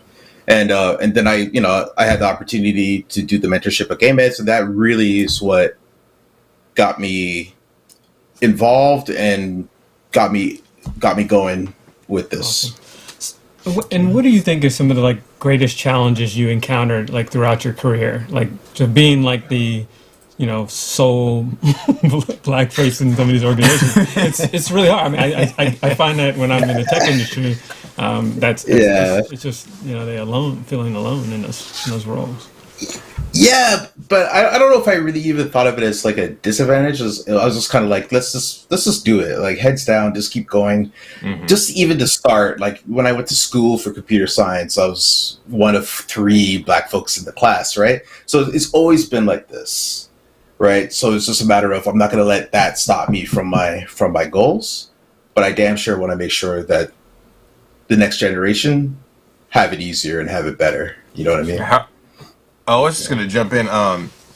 What's the most rewarding thing for jumping into Gameheads, and teaching the students? Yeah, for me, it's hard to teach kids how to make video games. It's hard to make video games. Yeah. And it's also hard. It's also hard to have the patience to teach a group of young people how to make video games, right? But when I see the end result, when I see the games that they've made over the years, and how impactful some of them are, how well polished some of them are, how fun to play some of those games are, that is what makes it worth everything. Seeing their reaction, seeing the public's reaction to the games, seeing people totally impressed, that makes me super happy, because when I was that age, I didn't have any of that or any of those kind of opportunities. Yeah, I felt the same way. As I'm a indie game developer, and not having those opportunities, just having to dive in and just testing things out and learning how to code and all that, but no real mentorship that could have fast tracked me and show me. I mean, we're all going to bump our heads, right? But if you could bump your heads a few less times, that would be very, very impactful. Absolutely. Right. And if there's also if there's mentors there to help you, and tell you the facts, tell you what really to expect, that also helps a lot, right? Yeah. And you said your role in Unity is you guys are you're specifically, your role right now is helping companies use the Unity engine to improve their games. Right. Yeah. So it's about improving their games, but it's also about helping and improving our engine as well through what we learned by working with these partners. And so that really helps make sure that the next set of games that are going to be made on Unity are in a better position, because we've learned some things and we've done some improvements along the way. So what do you think separates a good game from a great game? Oh man, that's a good question. I think the main difference, the things that I really care about, I think a game has to be very deep in terms of it allows everybody in. It's very accessible. But then when you want to go deeper and when you want to become more skilled, there's another layer to it. Nice. And then you grow with the game and you get more experience at it. Games like Fortnite and Apex Legends have those qualities, right? Where it's very easy to get into, you can have fun playing it. But then you can really get real hardcore about it and go to another level, right? Nice. And to me, that's most of the best games have those qualities, right? For sure. And how do you ease the students, at Gameheads into that? Because obviously they're not going to off the top hit a a 3-base hit home run type scenario, right? Like they have to kind of get eased into it. How do you do that with the students? Well, for me, I don't like my goal at Gameheads and for the games the students make isn't to make good games. Mm-hmm. That is not the goal, right? The goal is for them to learn the process of making video games, and it's for them to understand. And part of that too, on the engineering side, is for them to become better engineers, learn coding, learn about some of the more in-depth topics. That's really the goal. So that, and if they make a good video game in that process, more the better, right? But we're preparing them for when they really want to go into the industry or go to post-secondary education, that they will be in a better position once they're there, right? And then they could think about how to make a good game once they know what they're doing, right?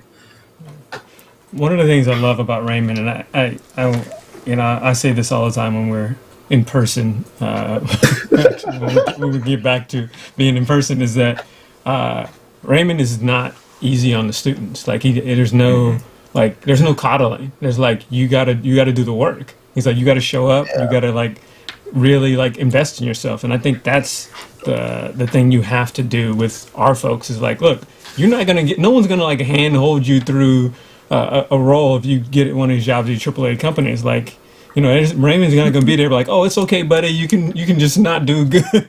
No. I think that's extremely important because there's, sometimes in these other programs, there's a lot of hand holding and you can't do that. It's like, oh yeah, I'm black, so I can, they're going to hand me this stuff, affirmative action. It's like, no, we got to work twice as hard as anyone else. And we need mentors to help us, and they can't necessarily always be easy on us. You know what I mean? That's right. Yeah. Yeah. They ask me all the time. They're like, Ray, how did you get so good at programming, or how did you get to where you are? And the answer is really easy. It's like, you got to practice and try hard. You know what I mean, right? You just have to keep practicing the craft and keep going, and you get better over time with more practice, right? Like, you see me do this real fast now, but I've been doing this for 30 years. Of course I'm really doing this really fast, right? You have to build up that skill and that knowledge, you know what I mean, right? That's totally true. Super impressed with that.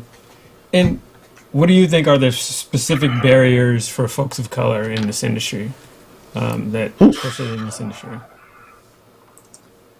Honestly, I think when I was coming up, I think a lot of the barriers, a lot of the technical and practical barriers are really not there these days. When I was coming up, when you wanted to make a video game, you had to build the entire video game yourself, right? You had to write the renderer, you had to write the control systems, physics, you had to do all that yourself. That's a lot of things to know and a lot of knowledge you have to find somewhere. These days with engines like Unreal and Unity and Godot, and there's a ton of engines out there that really lower the barrier to entry. But for Black folks, there's still wealth gap disparities, and so that might limit opportunity to get access to a computer that can run these engines and things like that. And then just the knowledge, the video game industry is also very insular, very small. Yeah. And so then how do you get that information and the knowledge out so that folks even know if it's awareness and how to make video games, right? I think those are the barriers that we're facing today. Yeah, and that's what some of the things that the Gameheads program is solving. One of my roles with the program is to make sure the students have computers that can actually run the Unity engine, and they have access to that stuff. So and then access to mentors like Raymond. It's just ultimately very important to have those tools. Yeah. I mean, we super appreciate you jumping on and everything you do for Gameheads. Gameheads is such an amazing, program, and I think we need this to be. I know it's worldwide. We talked to Lizette yesterday. Actually, she was talking about Gameheads and Psychonauts 2, and we talked to Marcus last time. Every time we should have these discussions. It's extremely important, Yep. Yeah, and it's been like it's been hard, and it's been fun like to do this and work with Alfonso and Damon and Marcus and Lizette and Paul and everybody. It's been a fun ride, and we're seeing great success and a lot of progress, and nothing makes me happier than doing this. For sure. Well, thank you so much, Raymond, for joining us. That's Raymond Graham. Where can we find you, actually? Oh man, I'm on. The best place to follow me is on Twitter, and it's Wadaras on Twitter, WADARASS, Wadaras on Twitter. Yeah, nice. And if you're Jamaican, you know what that means. But yeah, that's what's up. He's also on LinkedIn. Oh, okay, we'll check you on LinkedIn, brother. And professionally, Professionally, I'm on LinkedIn. Professionally, I'm on LinkedIn as Ray Graham. Yeah. Okay. Ray Graham. Cool. Well, shout out to Gameheads. If you want to find out more about Gameheads, how can we do that? You can definitely go to GameheadsOakland.org and donate. Yeah. You can check out the board and be a mentor to the program if you're in the industry as well. Cool. Yeah. You could also if you're interested in being a mentor, just drop me a DM and I could direct you to the right people. Cool. Thank you so much, Raymond. Thanks, brother. Appreciate it. All right, man. Take care, y'all. All right. Up next, we have Amma from Michelle Nakunja from Join Play Games. We're going to launch the trailer right now and get right into it.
That was the trailer for Amma from Join Play Games. The game is gorgeous. It's beautiful. The thing I really love about this game is that it's basically depicting culture that you don't get to see in games, and it's actually beautifully designed. I would love to, I want to definitely get my hands on this game. So it's on my wish list. Yeah, it's definitely top 5 for me of the upcoming games that we have on here.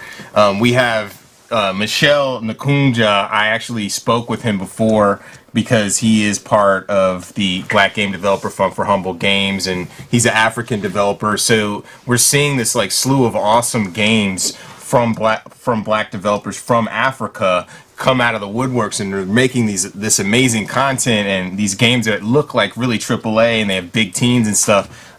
So it's awesome to see that. We hope to talk with him soon, Michelle Nakunja, and they are also a part of the Humble Black Game Developer Fund. We want to shout out to our sponsors again. If you're interested in taking part of the Black Game Developer Fund, you can check out the link below. And then we want to shout out our sponsors once again because they are helping to make this stream possible. Shout out to Twitch, shout out to Valve and Steam too, Raw Fury, of course, PlayStation, Humble Games, Razer, and Kickstarter. And we're going to roll to our next developer with... Where are we at? She Dreams Elsewhere. And let's roll the trailer.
dream of something more.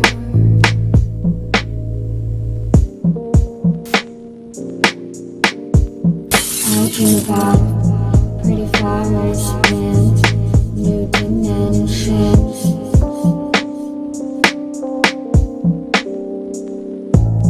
Toes in the sand.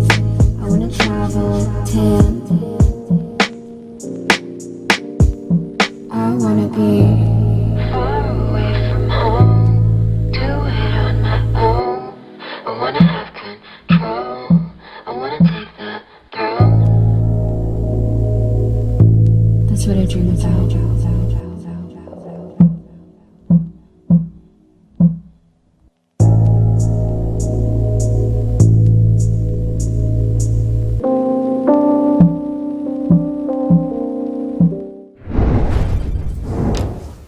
That is She Dreams Elsewhere. We have Davion on the line. The game looks really amazing. We were playing it earlier, and we played the trailer yesterday, and people were really digging it. Yeah, I love the visuals in the game. It's aesthetically, it's just breathtaking.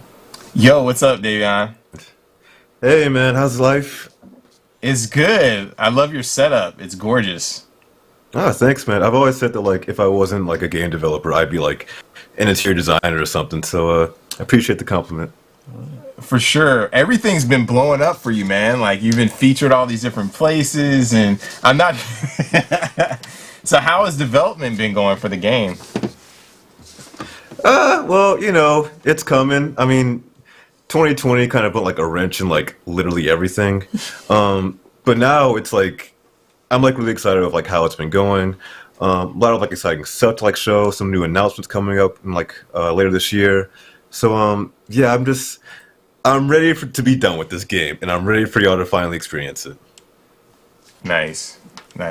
So we're going to get into it. We're actually playing the game right now. Alfonso's playing it. Can you tell us a bit? We had you on the stream before, but please tell us a little bit about your background and what led you here to developing games independently. Yeah, for sure. So yeah, I'm based out of Cleveland, Ohio, born and raised. I started making games about like 11 years ago when I was in 5th grade. Just kind of like messing around, generally know what I'm doing. I still don't know what I'm doing. But in high school, I was like, hey, like I kind of want to like see if I can make like some type of like career out of this. So I went to like a few like prototypes. All of them kind of sucked in some way or some form or fashion. But eventually, my senior year, I landed on She Dreams Elsewhere. And at first, it went through that cycle of like, oh hey, I'm like working on this one project, but there's this other idea that I got. Let me go like play with this idea, flirt with it for a little bit, see what's good with over there. And usually that resulted in like the previous project like just getting like canned. And it almost happened to this one, but there was something about it. I was like, I have to just like keep making this game. I have to like just see it through. So yeah, that was like 5 years ago. Thought it was gonna take about 3 months. So yeah, here we are, still in this nightmare. It fits so well. I mean, that's kind of another reoccurring, theme is like we're just spending so much time. Like Sean was like nearly 10 games on Treachery and Beatdown City. So, and I've been there too. Can you talk a little bit about the background of the game and the narrative in general? Yeah, so basically the whole concept is that you're playing Nostalgia and you're in a coma. You gotta find out like how you got in a coma, find a way to wake up, confront your own inner nightmares, and just have like this horrible, trippy, personal experience the entire time.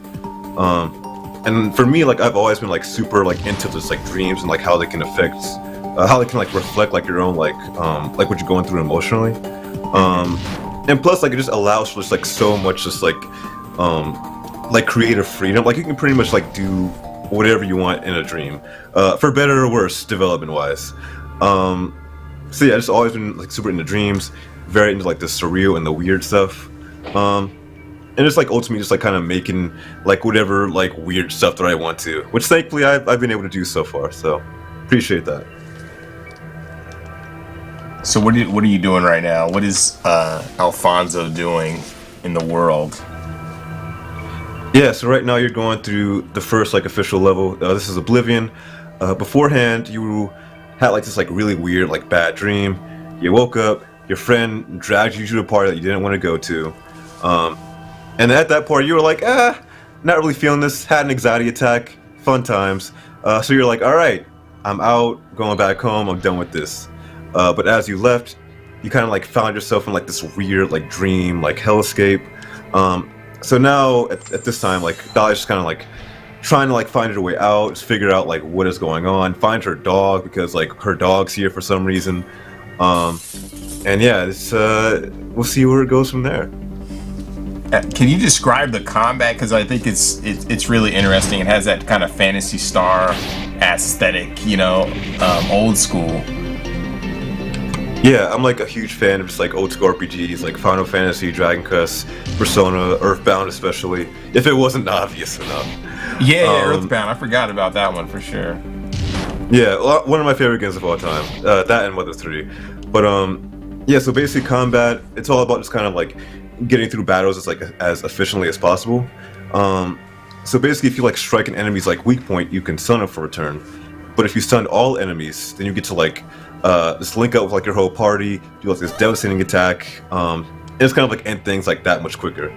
So it's all about just like exploiting weaknesses, getting through battles as quickly as possible. Because I've kind of learned, especially like as I've like gotten older and while playing RPGs, is that like I love the battle systems, I love the mechanics, but eventually it's like, all right, I kind of want to like get on with it, you know. So I kind of describe this game as like an RPG for adults who have things to do, right? So it's just yeah. Battles are like just super quick. I try to keep it as simple as possible while still like having depth with it too. And like overall like length of the game is like just 5 to 10 hours. Like theoretically, if you wanted to, you could just like marathon this entire game in like a weekend, if not like a day even. So that's perfect. How did you use contemporary mechanics for a game that has kind of that old school appeal?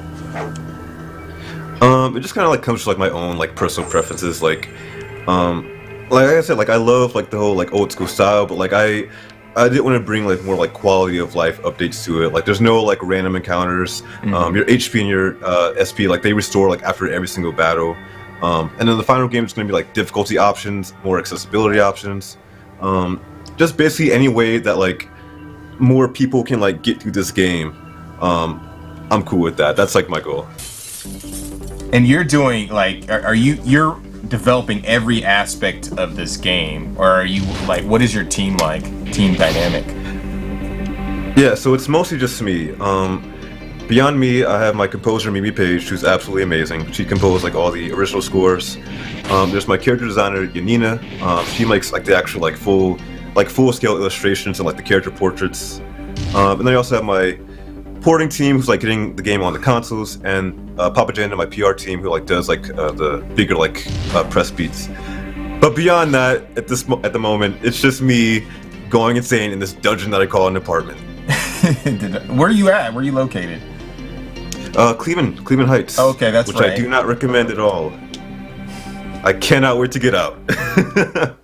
What are some of the challenges that you've had with development? That you said the game has been in development for 5 years, right? Yeah, it's just, I think the biggest thing for me, especially like during this past year, is just like keeping focus and like that like motivation up. Especially like in this past like 12 months where it's like every day it's just the same. Like I barely leave the house. Like I'm always surrounded by my game. Like I was talking to my friend like a few months ago, and he was like, yeah, like you decorate your apartment just like your game. And I was like, oh my god, you're right. Like I'm too lost in the sauce. Like I'm trapped here. So yeah, it's just like kind of keeping up that motivation, just like powering through and like prioritizing well. I'm still struggling with that, but like it ultimately you just gotta take it one day at a time. What are some of the final touches? Because the game is it's coming close to release, right? Yeah, it's just right now it's just like a lot of this like finishing up content, lots of polishing. I've yet to go to the balancing phase, which for an RPG, oh god, I'm not good at math, which is like really ironic considering that I'm making an RPG. But yeah, it's just those like little like final details that just take up a lot of my time. plus like external stuff like just like handling like marketing, like talking to like other devs and like networking, like all that stuff. So yeah, there's a lot, but it's a fun time. Yeah, for sure. I was always thinking about what it would take to make, a real-time strategy game or a turn-based like tactics game, and then I thought about that math problem, and I'm like, damn, that requires some, additional skills for sure. So I feel that, but I never thought about that, balancing for your game in general. Yeah, thank God for like RPG Maker, which like that's like the main engine that I use for the PC and Mac versions. Oh, that's cool. And it like. Believe me, there's still a lot of math to be done, but it simplifies things enough to where I can just like focus on just like on like the game itself and the creative aspects, and just hitting the ground running with that. Did you also compose the music too? Because that's one of the things that like really stands out, like the kind of lo-fi, chill, moody music. That has this vibe to it. It makes me want to talk like Barry White. You know what I mean? Yeah, that part that was done by my composer, Mimi Page. Okay, it's funny how we met, because like she met me off of my IMDb page, which is very outdated. Do not go look at it. We don't talk about those movies; they're trash. But She Dreams also was on that page too. She found me like way back in like 2016. She was like, "Hey, like I love your game. I love your concept. Like I want to make music for you. Like I don't care like what I need to do. Like I would do anything to like make this happen." And we just have like just such like a dope relationship like since then. I love her. I love her music, and yeah, just shout out to Mimi.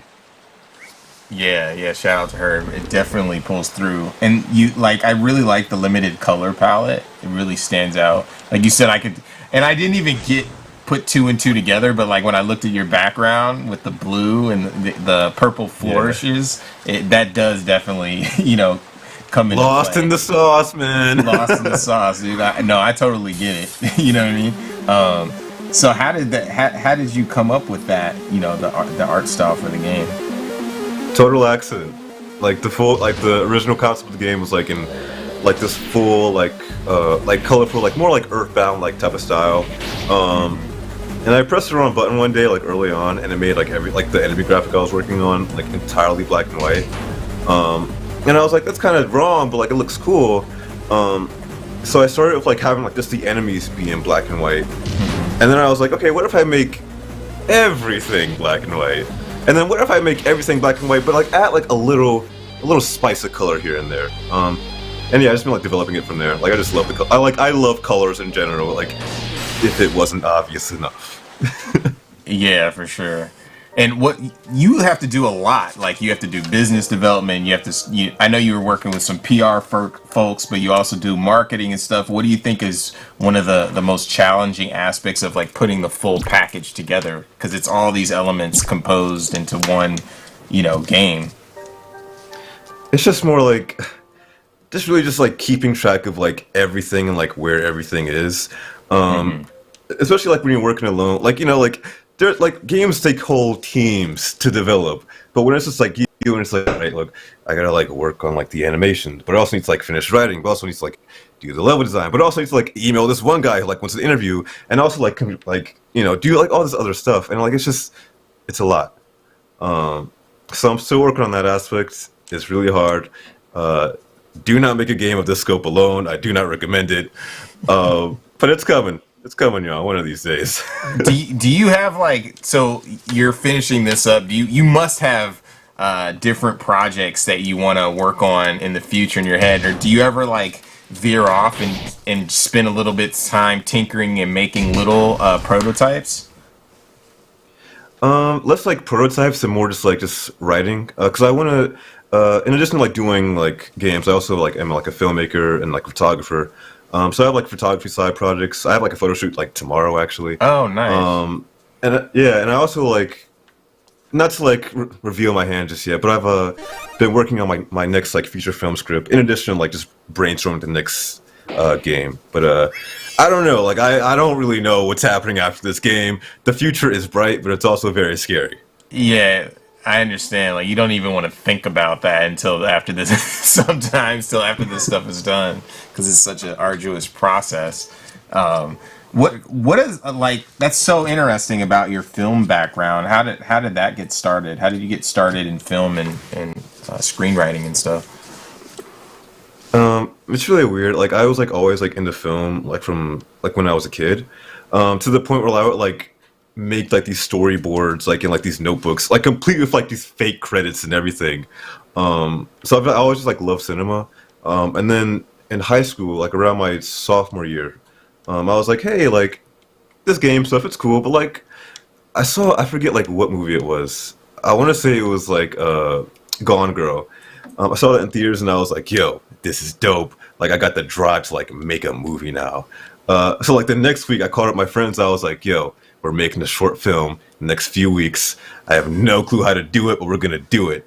And so awesome. From then on, I've been like just making like short films. I made 2 feature films, again, both of which are trash. Do not ask about them. I will not be answering any questions. I was about to ask you about what those feature films. I'm gonna go on your IMDb page right after this. So I'm about to get exposed. No, but yeah, I really do love films. I have like more plans for films on the horizon. And yeah, there definitely like is like crossover between like my game process and like film process too. So it's like I am just like a naturally creative person, and if I can just like make something, like no matter what the medium that it is, I'm a happy boy. yeah, I was gonna say, how does your experience from filmmaking bleed into your game? Obviously, there's a narrative design and different elements there. It's just like a lot of this like just kind of like capturing that, like I feel like I'm gonna pronounce this wrong again, like mise en scène, like just like capturing like the right like vibe, like directing it like to like fit the vision, and also like from a more like production standpoint, like filmmaking is like inherently just like a much more, well, not like much more, but in my current situation, it's much more collaborative compared to like this game where it's like it's mostly just me. But even still, then like just having like those skills to, like collaborate and like connect with like other like partners and like the press and like all that stuff. Stuff like that, it really comes in handy too. So, for sure. What would you recommend aspiring developers do to get started in the business as a developer? Don't. Video games are hell, man. Why would you? I don't even know why any of us are doing this. But if you're gonna continue on with that foolish decision like I did, and which I'll most likely continue to do, I would just say, just get started. Just make something. Start small, especially, but just like the biggest step is really just like making that first step. No matter like what form it takes, just like put your voice out there, get feedback, put it out to the world, and just like keep making stuff afterwards. Because no matter like what I've made or like the quality that it's been, like I've always like learned something from each and every single project that's like grown over time. Like Sheet Dreams Elsewhere, it would not be like what it is today, like without like all those like past games that I've done for fun, without like all like the shitty like feature films that I've done. Like it's all like life is like a learning process. So I would just say just like start that learning as soon as you can. And you had previous game projects. Can you talk a little bit about those? What were some of your other games that you created before She Dreams Elsewhere? Yeah, they were just like mostly just like super like small projects. Like I think I did a count like years ago, which I'm pretty sure is like kind of inaccurate now. But at that time, I like worked on like 60 games of my own, most of which were just like I'm going to play around with this 60? For a day.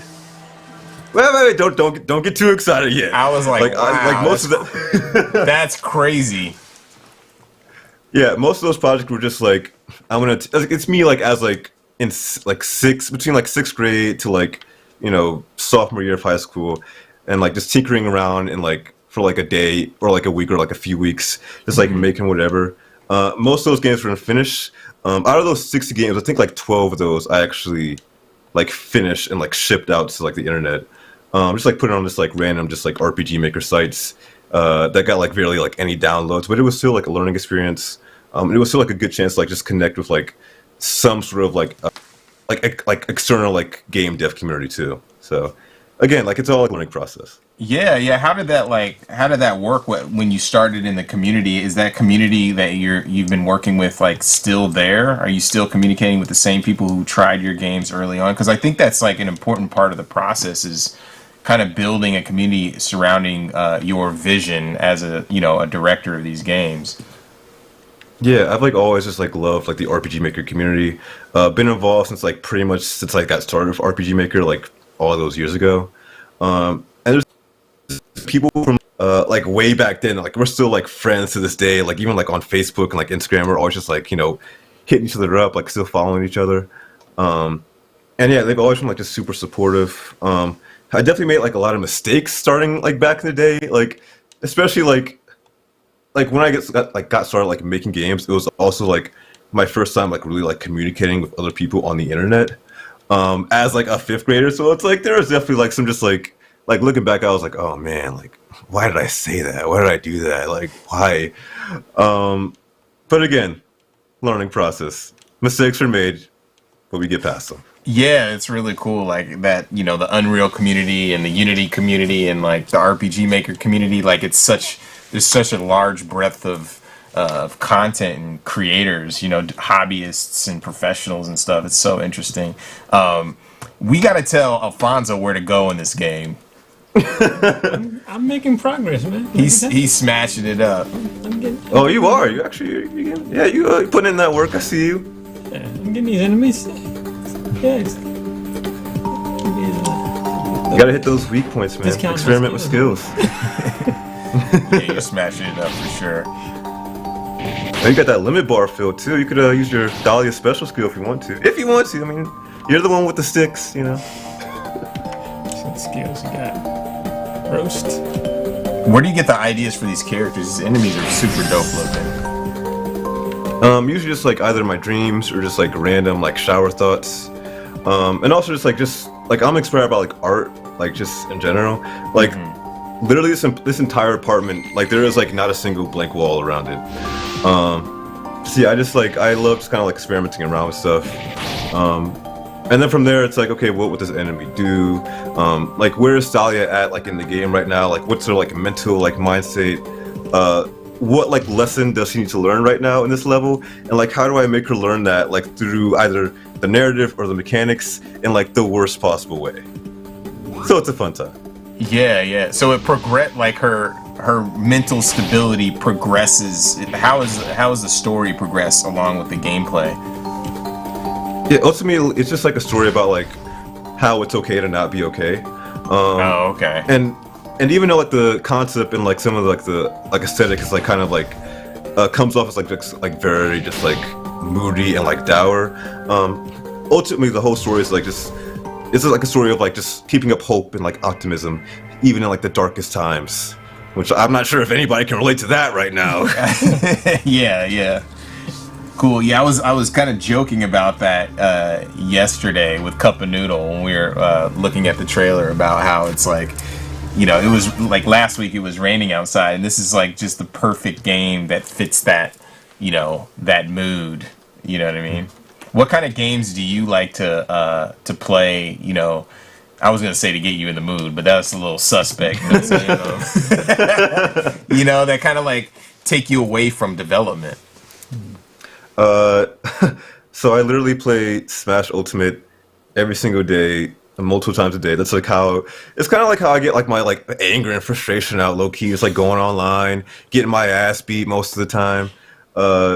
Yeah, I Smash, Fortnite, Rocket.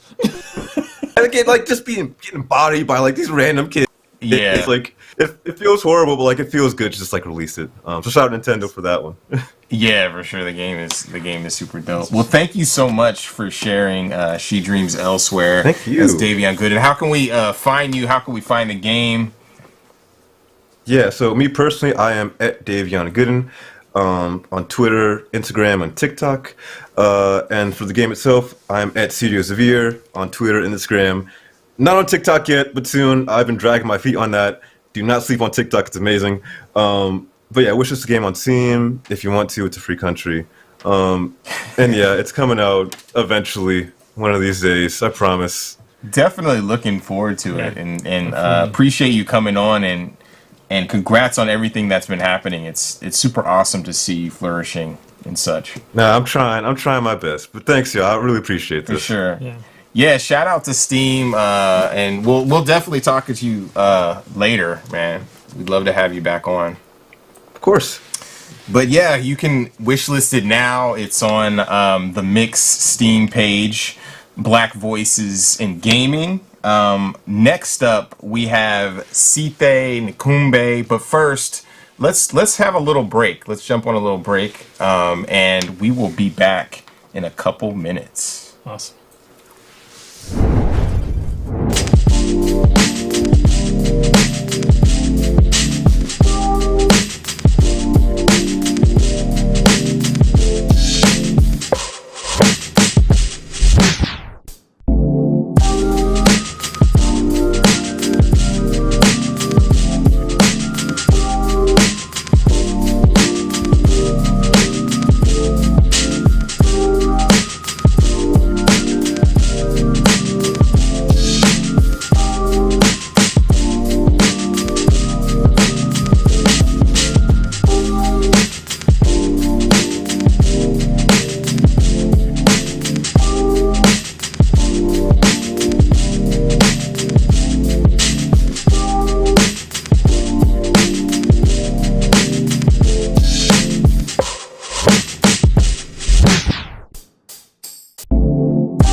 And we are back with Black Voices in Gaming. Thank you so much for joining us. We have Site Nkumbe on the line now. She is representing the Humble Black Game Developer Fund, also Global Game Jam. I think I butchered your last name. Can you please tell us how to... I freaking A. Every time. That, you know what I mean? I told you just don't say it. It's fine. I can't help it. You know what I mean? It's got a click, which I'm pretty sure Americans aren't familiar with it. So a little bit that's how you say it. But don't try it at home. Don't hurt yourself. Yeah, it's okay. Just let it go, bro. I am gonna let it go for sure. And I think it's awesome. I've been working with you for the past almost 6 months, right? Since October. Oh yeah. Wait. Yeah, I guess 4 months. I don't know, but since October or before that, we got to know each other a bit before that. Yeah. Yes. Yeah. So it's been a while. It's been amazing. Sithay's also on the Black Game Developer Fund as well as I am, and it's been such a journey working through that process. And one thing that I thought was really interesting is just your perspective being African and working with developers from the community. Can you give us a little bit about your personal history in the game development space?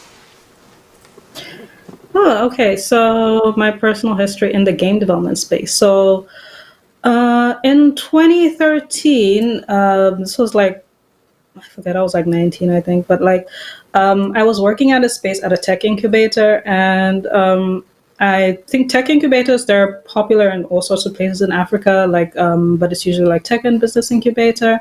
And I was working there, and they were encouraging me to, like, you know, because it was a space for innovation and stuff. So they encouraged me to like pursue any of my interests or whatever. So my bosses saw that I was interested in games, and they told me that, oh, there's this guy who made a game. And at that time, like, I'm in Zambia, and I have never heard of anyone making a video game before. Like, as in, so they told me that someone made their own video game, and he's been here before. And they're like, oh, who's that? And funny enough, like, someone from my high school told me, like, oh, my cousin made a video game once. And I was like, oh, really? And it turns out it was the same person. And when I learned that you can make your own game, like, he made a game based on his own comic, his own JRPG in Java, and he did everything in Java. He did all the drawing in Java and all that stuff. So it was like it was a fighting game, a JRPG style fighting game made based on a comic he had of a post-apocalyptic Africa.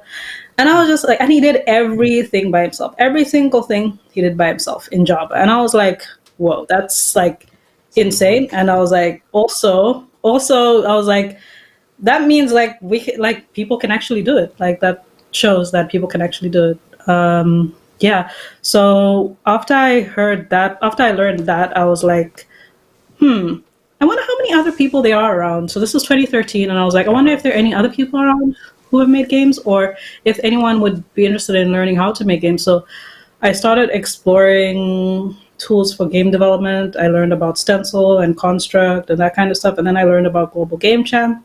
So it was really there when I started seeing, like, with starting a game development community in Zambia from that, and becoming a part of a more global game development community through Global Game Jam. I was like, wow, like, people are learning how to make games by themselves using all sorts of tools. So I just stayed there, like, super interested, since I've been a gamer since I was really young. And I was just reminded recently that there was a time I made a board game when I was a kid using cardboard and stuff. It was like Monopoly, but for everyday life, and my friends came over to play it. But awesome. Yeah, I forgot about that. But then I just thought, yeah, people, you know, like, I was just learning about people in different places in Africa making games. So that was 2013. I did a lot of stuff with that, and then in 2014 I came to study in South Africa, and South Africa has its own indie game scene. You know, South Africa is famous for Broforce from 3 Lives, and they. Go ahead. Sorry, I know I've been rambling a lot. What's the difference between sort of the indie game scene there than it is here? Like, what do you think are some of the sort of differences that you can... You mean in South Africa? Yeah. Oh, gosh, a lot. I mean, first of all, this event right now, Black Voices in Gaming, first of all, like, most of the developers from South Africa are white men. The developers who you'll know about, like, if you, Free Lives, all other popular games you hear about, most likely will be made by a white man in South Africa. So there is really, really very, I don't know if that's a similarity or a difference, but like, there is such little representation of Black game. It's weird. No, it's really weird, because like, white people are the minority in South Africa, like, by far the minority in South Africa. So let me just put an emphasis on it, by far. And then yes, I need to emphasize by far the minority in South Africa. So it's very strange. It's it's very noticeable. It's extremely noticeable that most of the games in South Africa are made by a small minority, and the actual people who represent the majority of the country are not shown in the game scene. So that's like a huge problem already. Wow. And I think so. Like I was saying before, it'll end the conversation I was having before. But like when I came to South Africa to study, and the thing is, I had that hunger for wanting to know about game development communities. So I was reaching out to all sorts of South Africans, and they invited me to events, and like I could fit in well in those events, I guess, because if you just meet me on if a lot of people can't tell where I'm from when they hear me talk and whatnot, like I have a very neutral accent and all that. So, and I know most I have a very kind of Western sensibility in terms of like games and stuff like that. So I guess I'm approachable in that sense. Like I'm approachable in that sense. So it makes it easier for me to integrate into like different types of communities. Whereas, you know, someone who like might have a different perspective on what games they can make, or someone who might have a different perspective on the scene. I feel that, honestly. I feel that when I go to events. So where are you where are you from originally? I'm from Zambia originally. Zambia. Yeah. And, no. And as far as sort of women of color being represented in the indie game industry in Zambia, South Africa, what do you see there? Even worse than what already like in terms of black represent. Gosh, it's so little, like so few indie game developers or even just people working in the games industry are African women, and it's there. Like I'm still trying to find answers to it. Like it's something which I've been trying to find answers for since 2015, because since 2015, like hosting game development events in Zambia, I started hosting an all-girls game development workshop since like 2015 to get more women involved in Global Game Jam.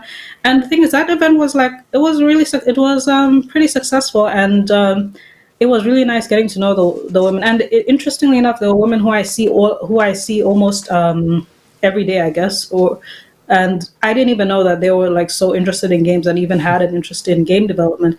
So there's like there are a lot of people who have a silent desire to get into game development. But, you know, the thing is, there's still a lot of this basic perspective, these basic opinions about, oh, you're a girl and you play games. Like, you know, there's that kind of stuff which, makes people uncomfortable to even like be like visible women who are gamers. So much like even in terms of I guess it's changed for women in coding and tech and stuff, but like it's still an uncomfortable space to be in. And that's what I've been getting all these years. That's the one thing which I'm very sure of, that it's still an uncomfortable space for women in Africa to be in. Like even not just from their peers, but even I guess, you know, from family members and stuff like that. You mean being gamers? Being gamers, yes, being gamers and also being game developers. Like that's even worse. So like being gamers is already one thing, and then being interested in actually pursuing game development is another thing. It's just like it's just something else. What makes you different? Because you're obviously in the gaming community, and obviously this is something that you love to do, but you don't seem to let whatever those cultural or, you know, societal reflections of you.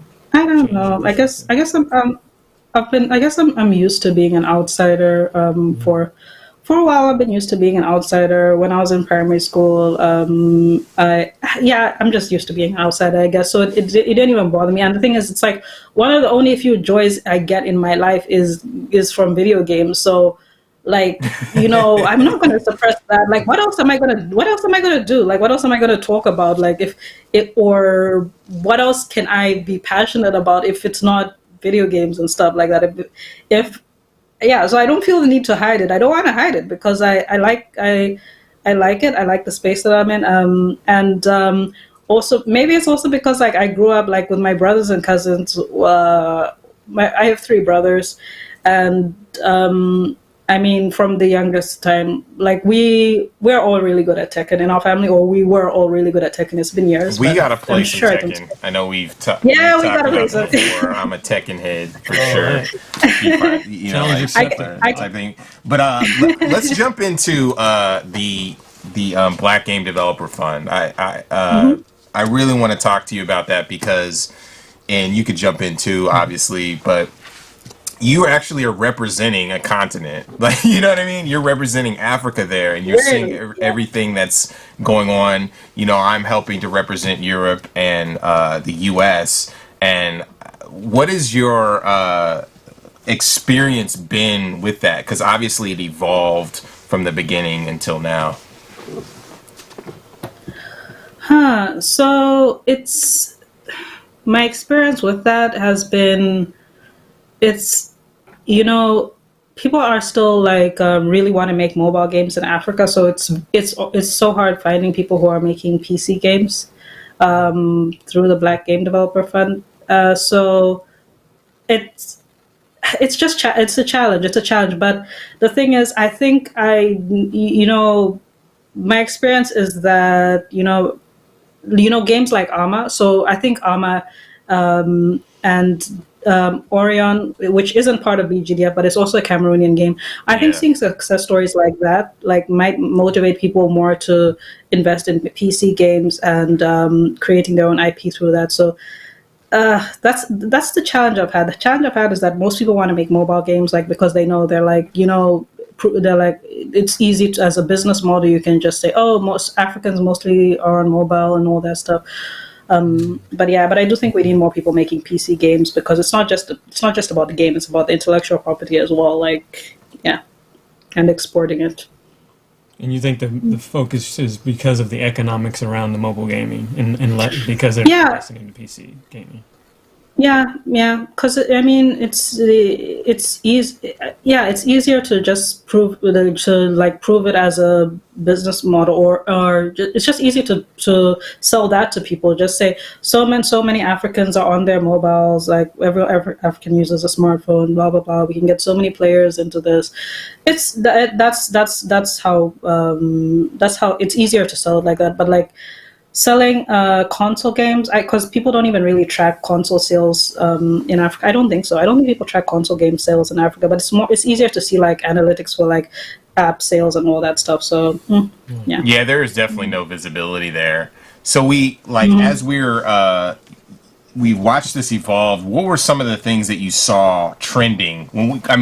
Let's just get real about this. So we started working with Humble. We saw these developers come in, these Black game developers from all over the world, and we were like, okay, initially it was like, okay, this was a publishing scenario, and then it was like, oh, well, these developers need a lot of help. You know what I mean? Outside of that. So can you explain a little bit about how it progressed? Yeah, it's exactly what you're saying. And the thing is, I was actually really surprised, because the thing is, this is my first experience working with a publisher, but with my background experience, working at a tech incubator and all this stuff, and writing grants and all that stuff, and learning project management. So I thought that as a junior, I was going to be. I thought seeing people's stuff for the first time, I thought I was going to be seeing a lot of people just selling themselves really well. But then I learned that that people actually a lot of people didn't know how to sell their games. They didn't know how to pitch their games, and I was actually very surprised about that. And then I realized, we came to realization that okay, people need help with also being able to pitch their games, and even when people pitch their games, you could tell people were underselling themselves a lot. Yes. And I'm exactly. And the thing is, I'm from Africa. We learn to do things on such a small budget. So I have basically no income, very little income. And I was like, if I can tell you that you're underselling your game, you're really underselling it. So I was surprised about that. Yeah. I was surprised about that too. A lot of the developers, even like the developers who worked in AAA before, were having like some of those struggles of underselling it, not saying that they need $500,000, saying they needed $200,000, being way under budget, but having this amazing game and already having these prototypes. So that's something that we definitely got to hit on. Yeah. But can you tell us a little bit about the Black Game Developer Fund and where to find out about it and how to apply? Haven't you already said that? You've probably said this a lot of times. I said it like 1,000 times, but I want to hear it from your perspective. Oh my gosh! I just Google Humble Games Black Game Developer Fund or something, and it shows up. But I think it's go to humblegames.com /Black Game Dev Fund. But whatever the URL is going to be shared here, I just know it's like when I type it, it shows up on my autocomplete, so I don't know what the URL exactly is. But people, we're still open for submissions. There's a new submission format. If anyone is like who submitted something way back is planning on submitting something again, the submission format is different now. There's a pitch deck template that you can use, which is, I guess, part of helping people learn how to pitch their game. So you can use that to pitch your game, and look forward to seeing more submissions. Yeah. Thank you so much, Sithe, for joining us. How can we find out more about you? How can we follow you and everything else? Twitter, I guess Twitter is the own Twitter @_LadySith. So yeah, @_LadySith on Twitter. Or you can check out my website where I'm trying to document 1,000 African women and their contributions to games, which is prosarium.net. Wait, you just breezed over that. That was... Yeah, you got to go back to that. Yes, because I don't know how much time we have left. But yeah, I'm working on an initiative to document 1,000 African women and their contributions to games. Because like we talked about earlier, it's already so hard to find it's already, so people are so uncomfortable coming out of their and saying they made these little games or even they've worked on this. So I just wanted people to feel more legitimate about that. And off the top of my head, I know at least 100 African women, even 200 easily, who have contributed to a game in some way. Yeah, you see, there are that many, and the thing is, they're not documented. So that's why I started this initiative.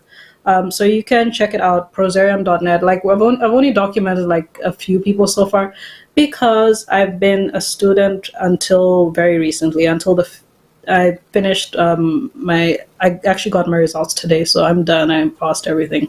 Great.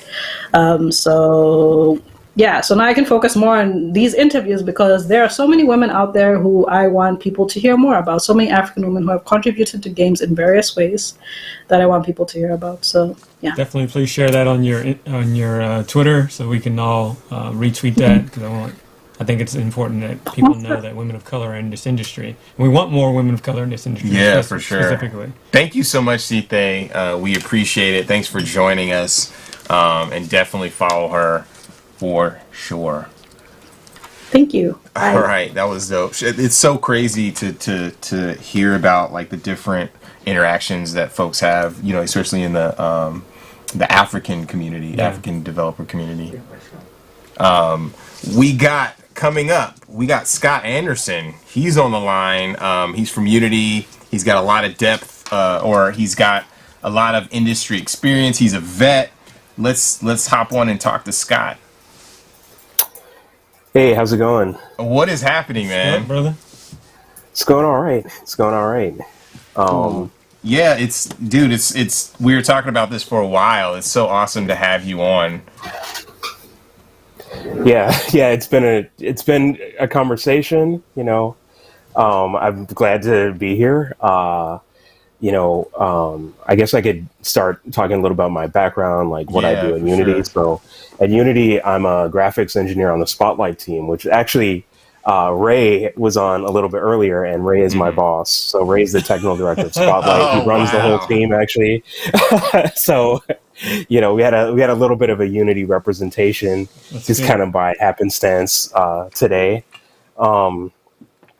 But yeah, so I work with the Spotlight team in general works with various AAA partners to kind of highlight the engine, and a lot of it is like Unity doesn't really make games, right? There's demos and there are games like things that are made within Unity, but Unity doesn't really make games. So with Spotlight, we work with partners to help them finish games, and then we try and bring those features back to Unity so everyone can use them. So yeah, it's been great. I've been there about a year. But yeah, I'm kind of here to not just talk about my experience. Oh, go ahead. Oh, I'm sorry. We had Advanced Warfare up, trying to shed light on what you've worked on in the past. But that's really cool. Yeah, like that, you were at Facebook before. Yeah, so before Unity, I was at Facebook. I worked on Oculus, on Oculus Home specifically, and I worked on Facebook Horizon. And there, I actually, so I actually ended up building two visual scripting languages. But like, I kind of architected and designed and wrote a lot of the code for. If you get in the Facebook Horizon beta for the visual scripting language there, yeah, that was a good experience. We're going backwards a little bit, but kind of after the reason why Advanced Warfare showed up is because I worked at Sledgehammer Games when I first moved out to the Bay Area. So I worked on Advanced Warfare and Call of Duty World War II. I kind of did the shader for the threat grenade effects, which is why that video showed up. But then I got really, really into VR. So I worked at Phenomena for about a year and a half on a game called Luna. And did a lot of VR interaction stuff for that. Like there's kind of a creative mode where you could place things in that. There's the Luna trailer. And after Luna, I think we had a couple people bring up, I think it was Tony earlier brought up, having kids. You think about finance a little bit more, and it's like, oh, well, being an indie game developer is great, but in the Bay Area, like if you kind of want to make a little bit more, you have to go into tech. So, and I think that was a good opportunity to bridge into tech because the Oculus acquisition had happened pretty recently, and like a lot of tech companies were looking to bring in people in VR, right? And that's died off a little bit, but like VR is still growing. It's still like, Quest 2 came out recently. It's doing phenomenal. I just got my Quest 2, so I'm trying to find dope stuff to play around with in there. Yes. So kind of as we know, like VR didn't necessarily blow up to like smartphone levels in like 2 years or something, or like, console levels even, but like it's becoming a bigger and bigger market. And I think, and then in the coming years, we're going to see it being a better space for people to get into. But yeah, when I was there and I was building like a lot of, visual scripting tools and game creation tools and working in Unity also, I was just like, maybe I should just go to Unity and work on the engine and like. Really, that's how it came about. That's yeah. For a couple of different reasons. So I remember when you were trying to work out this problem, and maybe I'm wrong, but you were trying to figure out how to fold space so you can infinitely move in this particular room, and you were explaining how that works. Am I imagining things, or was that something that you were? No, that's definitely like. I didn't actually work on that too much. Like, there's a thing called redirected walking, right? Mm-hmm. Where, and some games actually use it. There are some shipping VR games out there that use it. The problem is you need a little bit larger space than a lot of people actually ended up playing VR in. So, like off the top of my head, I can't think of the games that actually shipped with it, but you can basically do a thing where you like walk down a corner, and walk into a new room. And then, but the game directs you to basically walk in circles, but it feels like you're walking through a much bigger space because you're like walking around corners consistently. And the bigger the space you have, the better of a feeling you can do. So like if you look at The Void, like the Star Wars experience and some of the bigger location-based things that were actually doing pretty well before COVID and got kind of killed off by COVID, unfortunately. They use that trick a lot too, because they had basically kind of like, garage size space or whatever, shuffle a couple players through that space, or a paintball arena size space, shuffle a couple players through that space, but they wanted to feel like a much bigger space. So they would gate you with doors and stuff and have you turn corners and walk kind of in these circles, but it felt like you were walking through a larger level. So yeah, that's definitely a thing. Yeah. And where do you see, like, where do you want to see games go now? As far as like the stuff that you're involved in at Unity, what's sort of the next level of like development that you want to see happen? It's a good question. I mean, I think like what I want to see in general is I want to see the accessibility of game development increase even more, right? And like, we've talked a lot about different game engines, here, that how like people can make games part-time as hobbyists, right? And they can be like very extremely impressive, fully featured, funded commercial games, right? Like, so we talked about Unity, we talked about Unreal, we talked about RPG Maker, we talked about all these accessible tools, and there's new stuff that's come out recently like Dreams, and let's push it even further, right?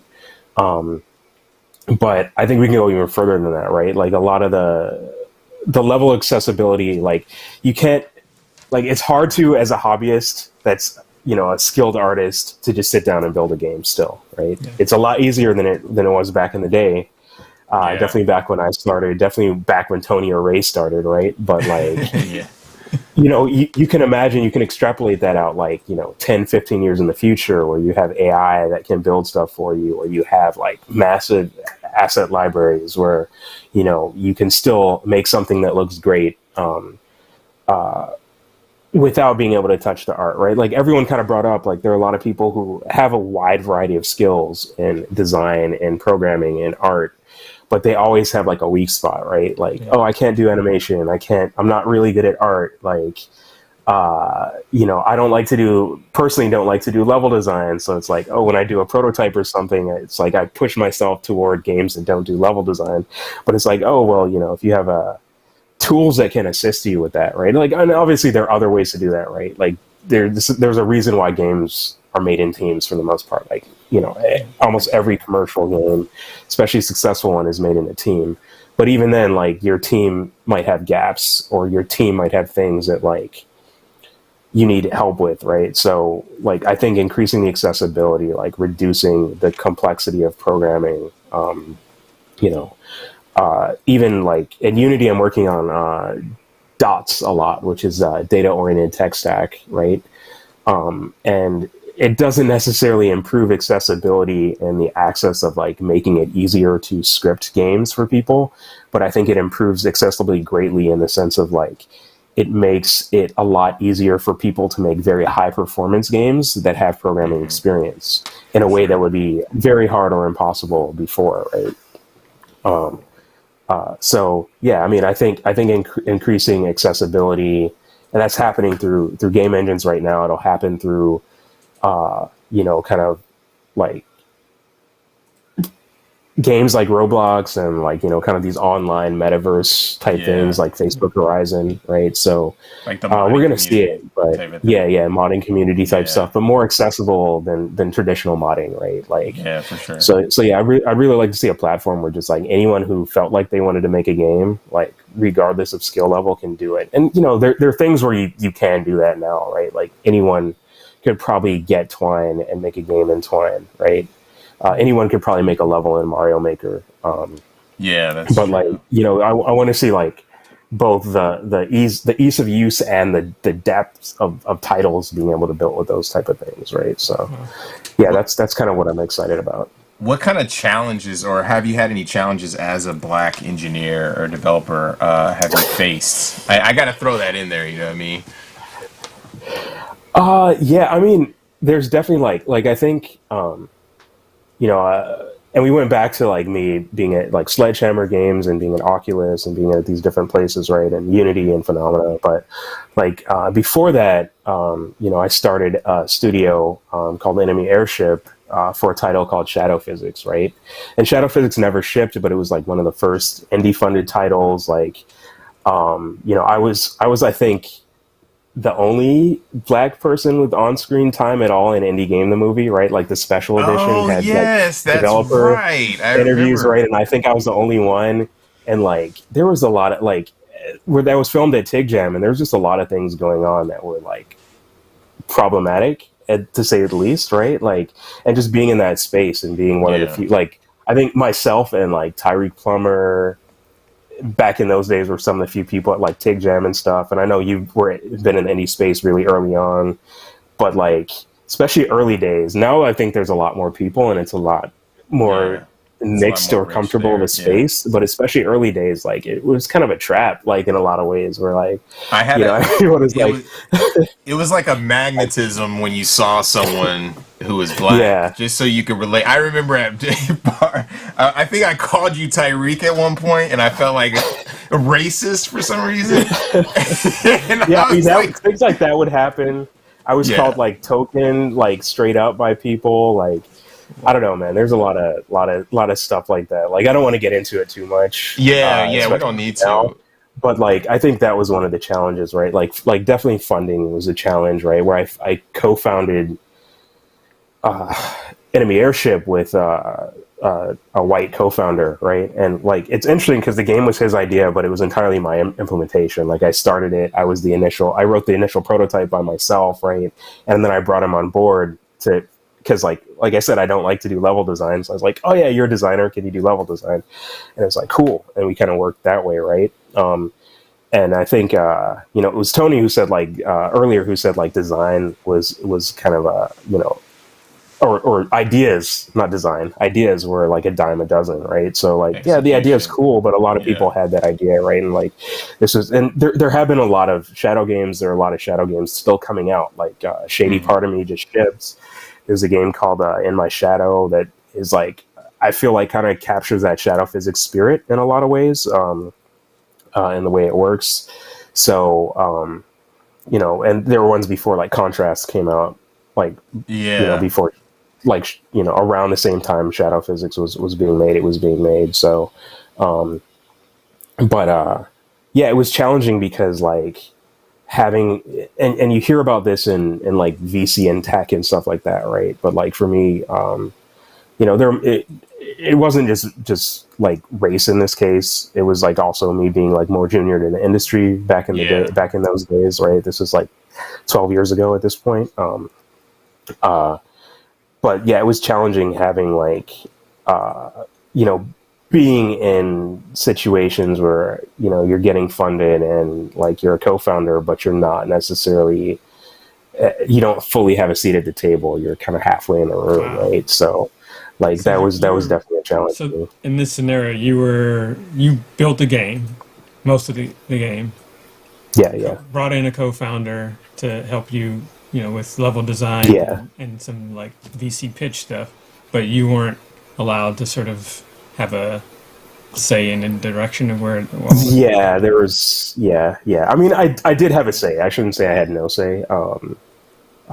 That's not true at all. But like, there were definitely strange dynamics. Power dynamics and stuff there. Yeah, there's like I totally get it. There's like some undercurrent stuff. It's not always blatant. Like I'll just be honest too. Even with the mix, there'll be certain times where I'll be in a meeting and because I look like a young dude, I'm like pushing 40, but they will not look at me. They will look at the other person in the room and I won't even, and I'm like, yo, this is actually my fucking decision.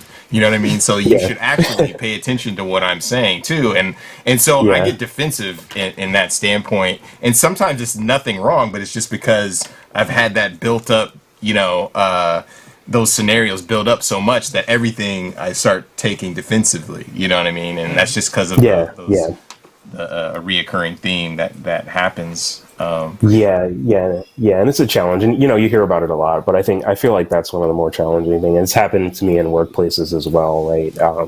So it's not just like regarding funding or whatever. But yeah, it's definitely a challenge. And also, like you mentioned, like young looking, right, and like pushing 40. I think we're like both in the same boat, or like a lot of people think younger than I am. I'm not senior, right? yo. I've been here for 15 years. You know what I'm saying? Like you were saying, I really appreciate that too. You're saying like I was in the. So you just need to like whiten the hair on your face. Yeah, I need to whiten the hair on my face and just like put my face in the sun for no reason, and get wrinkled up real quick. But so what advice you give sort of new developers entering this industry? I mean, obviously, we're focusing on Black developers trying to get into this industry. So like, what would you sort of things that you ran into or like stumbling blocks for you? You would say, all right, this is the things you need to do in order to like make it, in order to like really get a foothold in this industry. I mean, it's like obviously your skills and your knowledge need to be like both. You need to be able to demonstrate them to people, right? So like, obviously I'm primarily an engineer, right? So I'm gonna come and say like, you just need to have like decent computer science fundamentals.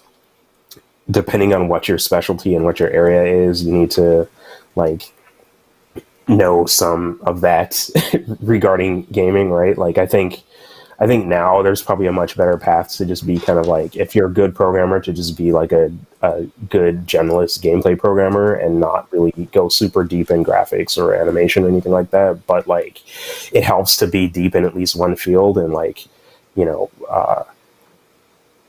know how like DirectX or OpenGL or some like low level GPU engine, assuming graphics actually works, right? Know how to build a physically based renderer from a basic standpoint, right? Just have those fundamentals down, right?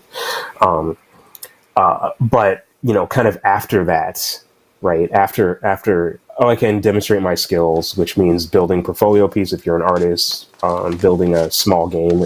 Honestly, I'd recommend everyone to build a small game, especially nowadays. Like just do it. Like do it with a small team, do it by yourself, doesn't matter. Just do it, right? Because if you want to get in games, like just make games, like find a way to do it. Yeah, that seemed to be in your free time or as a hobbyist. Yeah.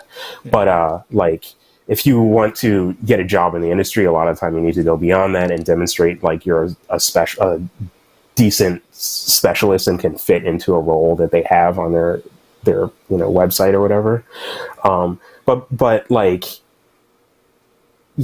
beyond being able to demonstrate your skills, networking is extremely important, because if no one knows you in this industry, and other people have brought up like it's kind of insular, right? And it's like, but at the same time, people are looking for people Black right now. So if you're Black specifically, right, like, and you can demonstrate, like, reach out to myself, reach out to Justin, reach out to Ray, reach out to the people you see, right? And like, I believe people will be helpful. I try and help it. I try and help, anyone, and it's not like I just want to help like Black people or anyone, right? Like I try, or marginalized people or underrepresented people. I try and help anyone that will reach out to me and seems that they have something to offer, because you never know where people are going to be and where people want to go, right? But yeah, definitely reach out, go to events if you can, especially during COVID. Like a lot of events are online, so you don't like before there was a barrier to travel. There was a barrier, you going to GDC was expensive for people. They couldn't get there, right? Like, but now like a lot of events are very cheap, like $5 or $10 or just free to go to, right? And you can network, you can get on a Zoom and talk to people and like everyone's in the room, right? Like, so, I just recommend like network as much as you can. Like, if you're of the right age, like if you're high school or college age, like I'd recommend getting involved with Gameheads or a program like that, because then that's automatic access to industry mentors, right? And like people at the top level of the industry like have been doing it for a long time, right? Like, so, and it's not just that they're gonna, and I'm a Gameheads mentor myself, so I should say we, but it's not that we're just gonna kind of guide you like around how to make games and stuff, but people are actually going to like, when they know you, they can think about, I have this internship or I have this junior role that's opened up. who do I know that I want to reach out to and refer? Right? Like, they're going to think about you. They're not going to think about someone that they don't know because they don't know them. Right? Yeah, So, I'm just going to jump in because, like, with Alfonso's son, Joe, like, I have played his game at Gameheads, at the Gameheads showcase, and I loved it immediately, and I was like, how can I help? And then, you know, I played it more, and then I was like, how can I plug him in this place, you know, with the mix, and who do I know, like, at, you know, at Microsoft and that type of thing, and that's what we need, you know, in general. So that's some super good advice. It's an amazing thing. I think the thing that folks don't understand is there's some statistic that like 86% of all jobs are through personal networks that are filled across all industries. So it's like, if that means only 14% of the jobs are like available for you to directly apply. So everything else is based on a network.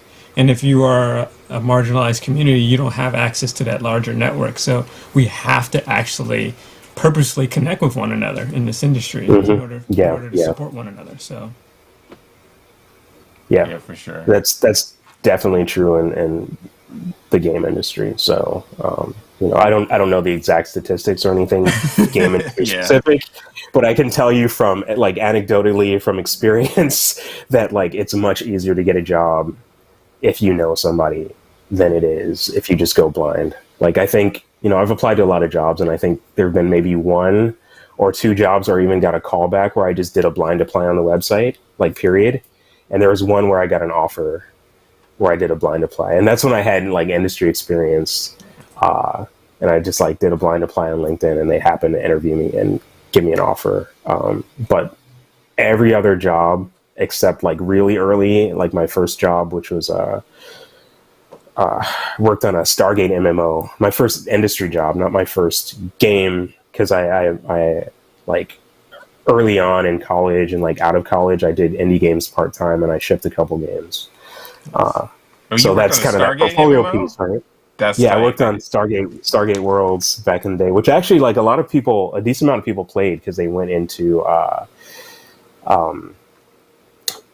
alpha, you know, open alpha, right? So they're like 2,000 players or something, right? And like, you know, I worked on did like animation and abilities kind of programming stuff for the most part, you know, so a little bit of graphic stuff and some other random things, but yeah, you know, it didn't ship. Like I've yet to ship an MMO, and I've worked on 2 of them. But wait, what was the other one?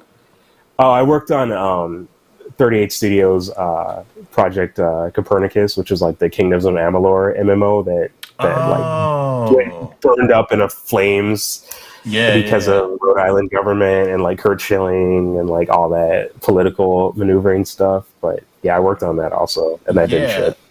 How long did you work on it? I wasn't even there a year before it shut down. Cool.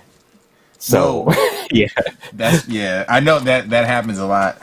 We appreciate you so much joining us, Scott. And where can we find out more about you and what you got going on?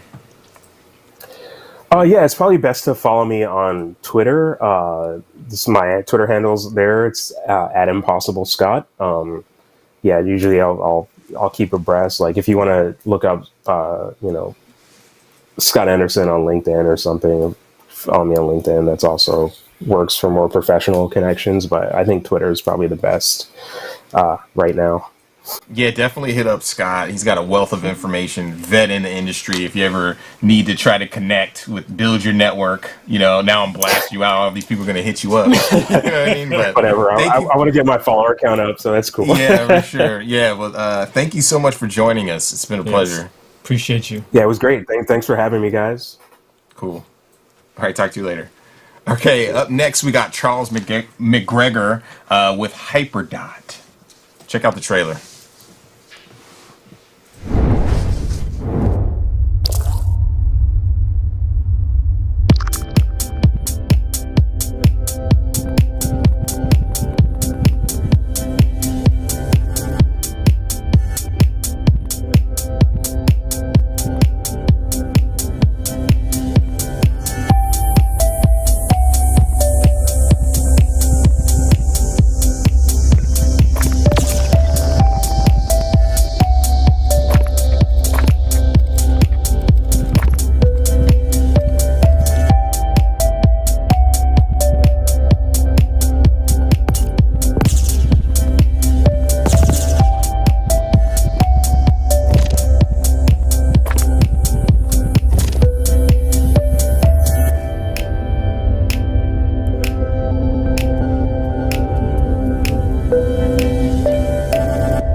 And that was the trailer for Hyperdot. I was playing it last night on Xbox Game Pass. The game is super fun. Alfonso will be driving.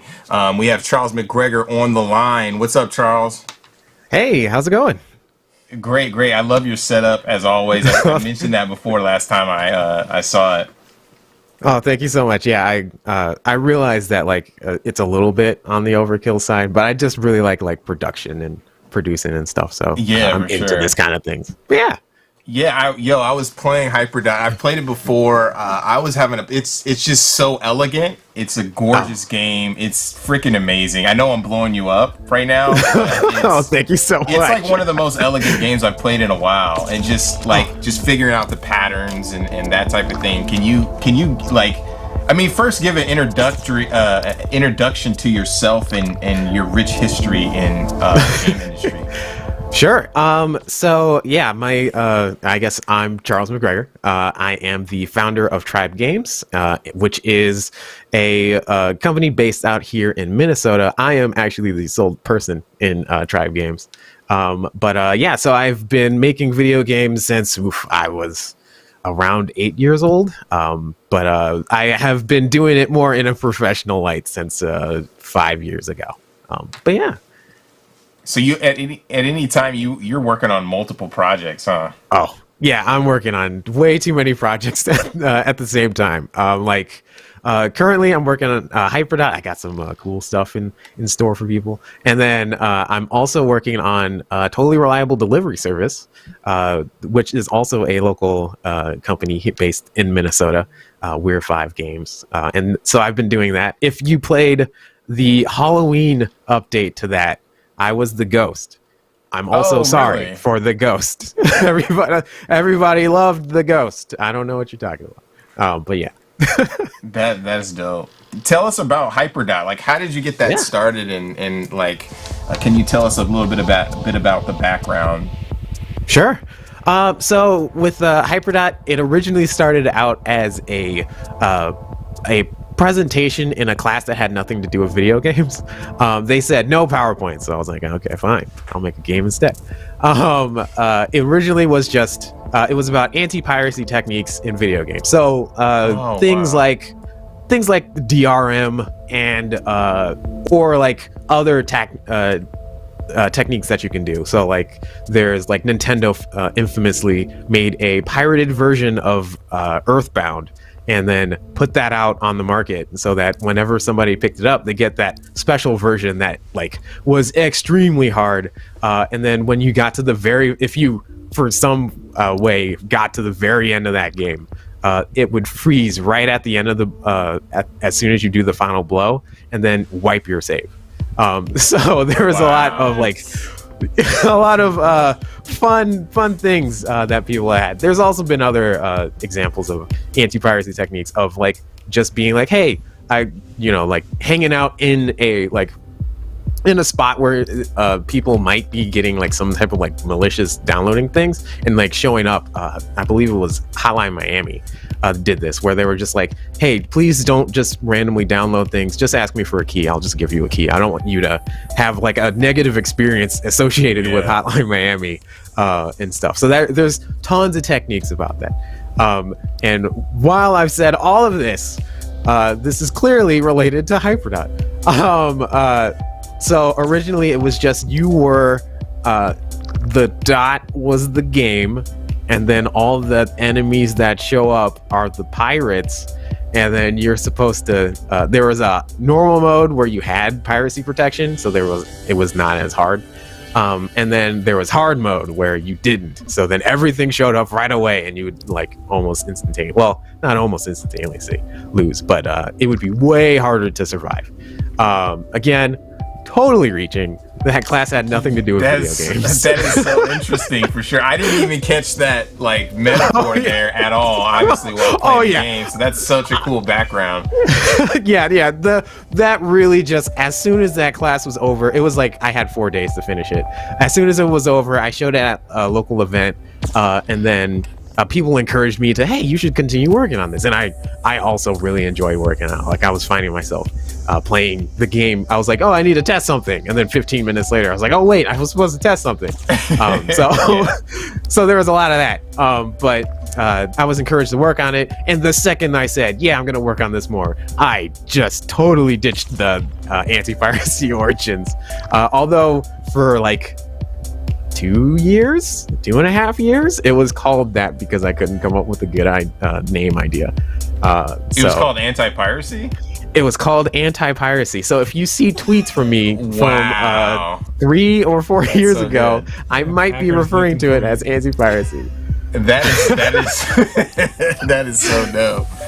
Yeah, it has that feel. Like when I was playing it before, last night I just got because we did our other stream yesterday, and I just wanted to relax and chill. I'm like, should I boot it up on my PC or should I just lay on my bed like this? You know what I mean? Yeah, like a little kid and just like play it. And then I had to sit up. Okay. I was like, I gotta pay attention hold to on this. 1 sec. Yeah, you know what I mean? But it's interesting, like the different mechanics. Like you have the one, I don't remember all the names, but there's the one, like this one right here, where it just feels like traffic, you know, and you're trying to get through it. That's how I felt. It's like, you're in Bermuda. Like you're in, or you're like in Tokyo and you're walking down the streets in Shibuya and you don't want to bump into anyone, or New York You're or like, something, hold you get on. punched in the face. This is actually one of my favorite modes of dark mode.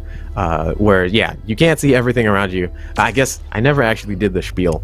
I guess I can do the spiel real quick. Yes, please. Hyperdot is a action arcade game where you dodge everything. You play as a dot and you have to avoid all of the different shapes that show up. So and there's these things called modifiers, which change the way the game's played. Like this is dark mode where you can't see everything. We got changing the player size, changing the arena size, or you can also change the mode. So there are some modes where you want to collect things and not just dodge stuff. Oh geez, man, yeah, this is. Also, the game is a little challenging, just a slightly bit. You can do this, Alfonso. I have faith in you. Oh yeah, you got this. This one's effing me.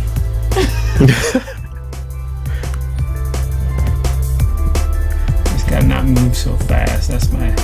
So there's over 100 levels, right? Yes. There's over 100 levels in the game. I mistakenly, when I first started the game, after I did the 4-day of doing a prototype, I was like, oh yeah, I'm gonna make 100 levels, no problem. And I thought I would be done in 1 summer. Like, yeah, I got this. It took me 4 years. So wow, okay. So yeah, it wasn't as easy as I thought. But that's what scope creep can do. But I'm super proud of all of the. Hey, you got this. I'm super proud of all of the different levels and mechanics and the ways that I manipulate the small set of things in the game. And like that's really what the like essence of the game is like. I had 2 core principles of like minimalism and flexibility, and the minimalism of like I just want to have it so that the only thing you do in this game is move, and then how can I like mess around with that. So yeah, that was a lot of fun trying to explore and figure out all that stuff. It just took me a little longer. Yeah, it feels like a bullet. I love it because it reminds me of bullet hell shooters. The dodging involved with like Ikaruga or ray gun, like R-type, that type of thing. And I love that maneuverability. There was one in particular where I had to just keep rotating my little dude. Oh, it was the ice one. There's an ice one. Oh yes, yeah. And you have this little circle you have to stay in. So I was just like, I found this little technique where I had to go in circles to dodge everything around the other circle. And it's just like the creativity that you have to use in order to beat the levels is cool, Yeah, no, and that's also one of the things I find like a ton of different inspiration from a ton of different places. And like Ikaruga style games or R-type and stuff. Totally inspiration. A lot of inspiration from like Super Hexagon and Geometry Wars, and also like the visual style and also like the level, like how I set up levels and things of like N++. Those kind of things. I adore that kind of style. So I wanted to try my hand at it. I like the level creation that you have that as a part of it. Like people can build their own levels. That's really yeah. that actually was when I mistakenly said, yeah, this will only take one summer. I was like, I had no plans on having a level editor. But after making the first level by hand, where I had to like put in each value, be like, all right, press the button, and be like, ooh, is this working? And whatnot. That kind of, or like, and then waiting and loading and whatnot. That kind of back and forth it was not super fast. So I was like, oh, I should probably make an editor. This one's tough for sure. Like, man. There's different feels to every level, and like some I'm not good at, but I've seen that you're better at some of the ones that I'm not good at. Also, thanks, hey D-Mark in the chat, bobbing ahead to the music. Yeah, I'm super proud of the music, in particular this song. But yeah. So did you also compose the music? Like, I know this is your game, so you did pretty much everything, right? Yeah, so yeah, I did all the art, music, programming, design, and stuff. For the longest time, there was only one song in the game, and that wasn't until like maybe the last 6 months of development where there was a second song that actually showed up. So yeah. Wow. Yeah, the presentation is super clean and seamless. That's one thing that I feel. So you like catch that vibe. If you want to stay in this kind of world, you know what I mean? You're just like, oh yeah, just continuously doing that, and that's like, yeah, I definitely didn't want to have it so that it was like super abrasive and like in your face, because this game's already is a slight bit stressful if you're trying to survive. I'm not stressed. And the thing that you got that's really good, it's like, and I know it's not mobile game-esque, but it has that kind of feel, is the bar. Because you're like, it's like a 4 out of 6. I just got 2 more. I was so close. Yeah, like, that was fun trying to find that. What? What'd you say? That's really fun trying to find that balance of like, oh, I'm just so close being able to get that. That's where you get that super satisfying, like, yes, I finally did it. Yeah. Last night I had to tell myself, like, yo, I'm not, one more. You know what I mean? One more. No, for real though. Like, yeah, this is actually the one. That one didn't count. I only lasted like 5 seconds. Let's get a real true one in. Yeah, I know that feeling. That's really cool. So now you're working on some other games. What are some of your other previous indie titles that you worked on? Sure. Created? So my very first fully released game is called Glitch in the System. It was very much inspired like in a Geometry Wars thing, kind of also in similar time constraints where I only had like 2 days to make the original prototype. But so that is unfortunately not actually available, but wink wink, maybe it will be soon on other platforms. It might be that's somewhere, wink awesome. wink. But yeah, so that was like my first fully released game, and that's really where like things like took a change in my feeling it. This is great. Can I rage quit? No, you cannot rage quit on this mug. No, how about rage this? quit. You ask questions. There you go. Watch, I'm gonna die. I'm like over there. Oh yeah. So you're good. It was like slide. Oh, this is the sliding one. Oh, Okay. yeah. No, okay. This one's rough. I was fronting like I'm, you know what I mean? Like I can make this happen, but maybe I can't. All right, let's see You got this. Let's see. See my little jiggle technique? You see that? There you go. See the little jiggle? You gotta do a little, schnooks. Oh, you see that? You good. See, look at that. No problem. Well, I got skills. Let's look at that. All right.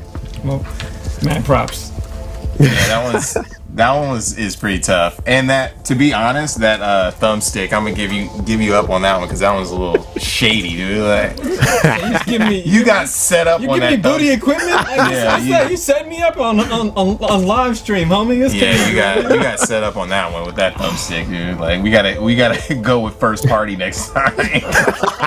Extra shady. Give him the third party controller. Like, oh, that's been used a little too much. It had like, a little click in it. Like you can't. You know what I mean? Like for regular games, you could. This one has like, I don't know. There's some dirt in the. You can't do that with your game. Like, it's not popping off like that. But yeah, actually, that speaking of controllers, that segue is the game's actually supports a wide variety of controllers. So if you get it on like Steam or something, you can actually play using eye tracking, the Tobii eye tracker. Wait, which is it's dope. Like I was one of my friends was joking like, oh man, you should get Hyperdot to work with Tobii eye tracker, and I was like, that's funny, yeah, that'd be really interesting.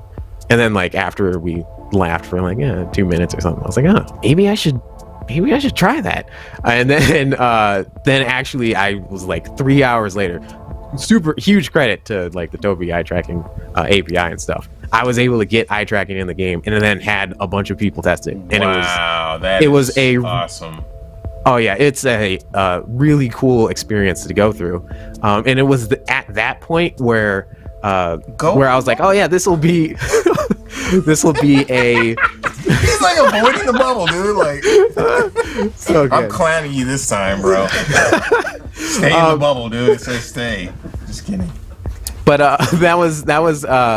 that was something where I shifted, where I thought that would be like, this would be a novel thing, because that's where it started out from. But then I thought of like, what if you don't have, if you have like a motor disability, or you can't like hold a traditional controller, you could theoretically play Hyperdot using just your eyes. And actually I was able to witness somebody play through every single level inside a Hyperdot from start to finish using just the Tobii eye tracker. And it's just like one of the most like heartwarming. I can't believe that is freaking amazing. Is possible. Yeah. What other interesting controls did you adapt for the game? Sure.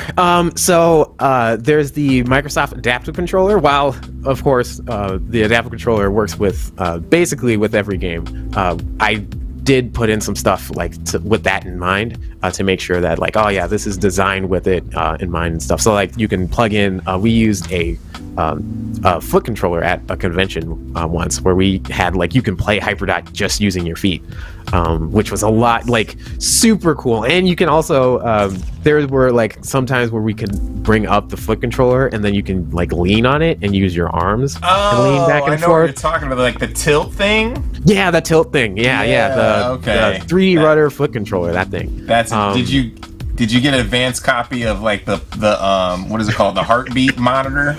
Oh no, man! Came out. Don't give me that idea. No, I'm just kidding. But yeah, that like I'm with be like, and then you use this avoid all the things. Have an heart attack from Hyperdot. Oh dude, no! Like, hyperventilating. It's just called, you changed the name. Just hyper. Hyperthyroidism. Like what?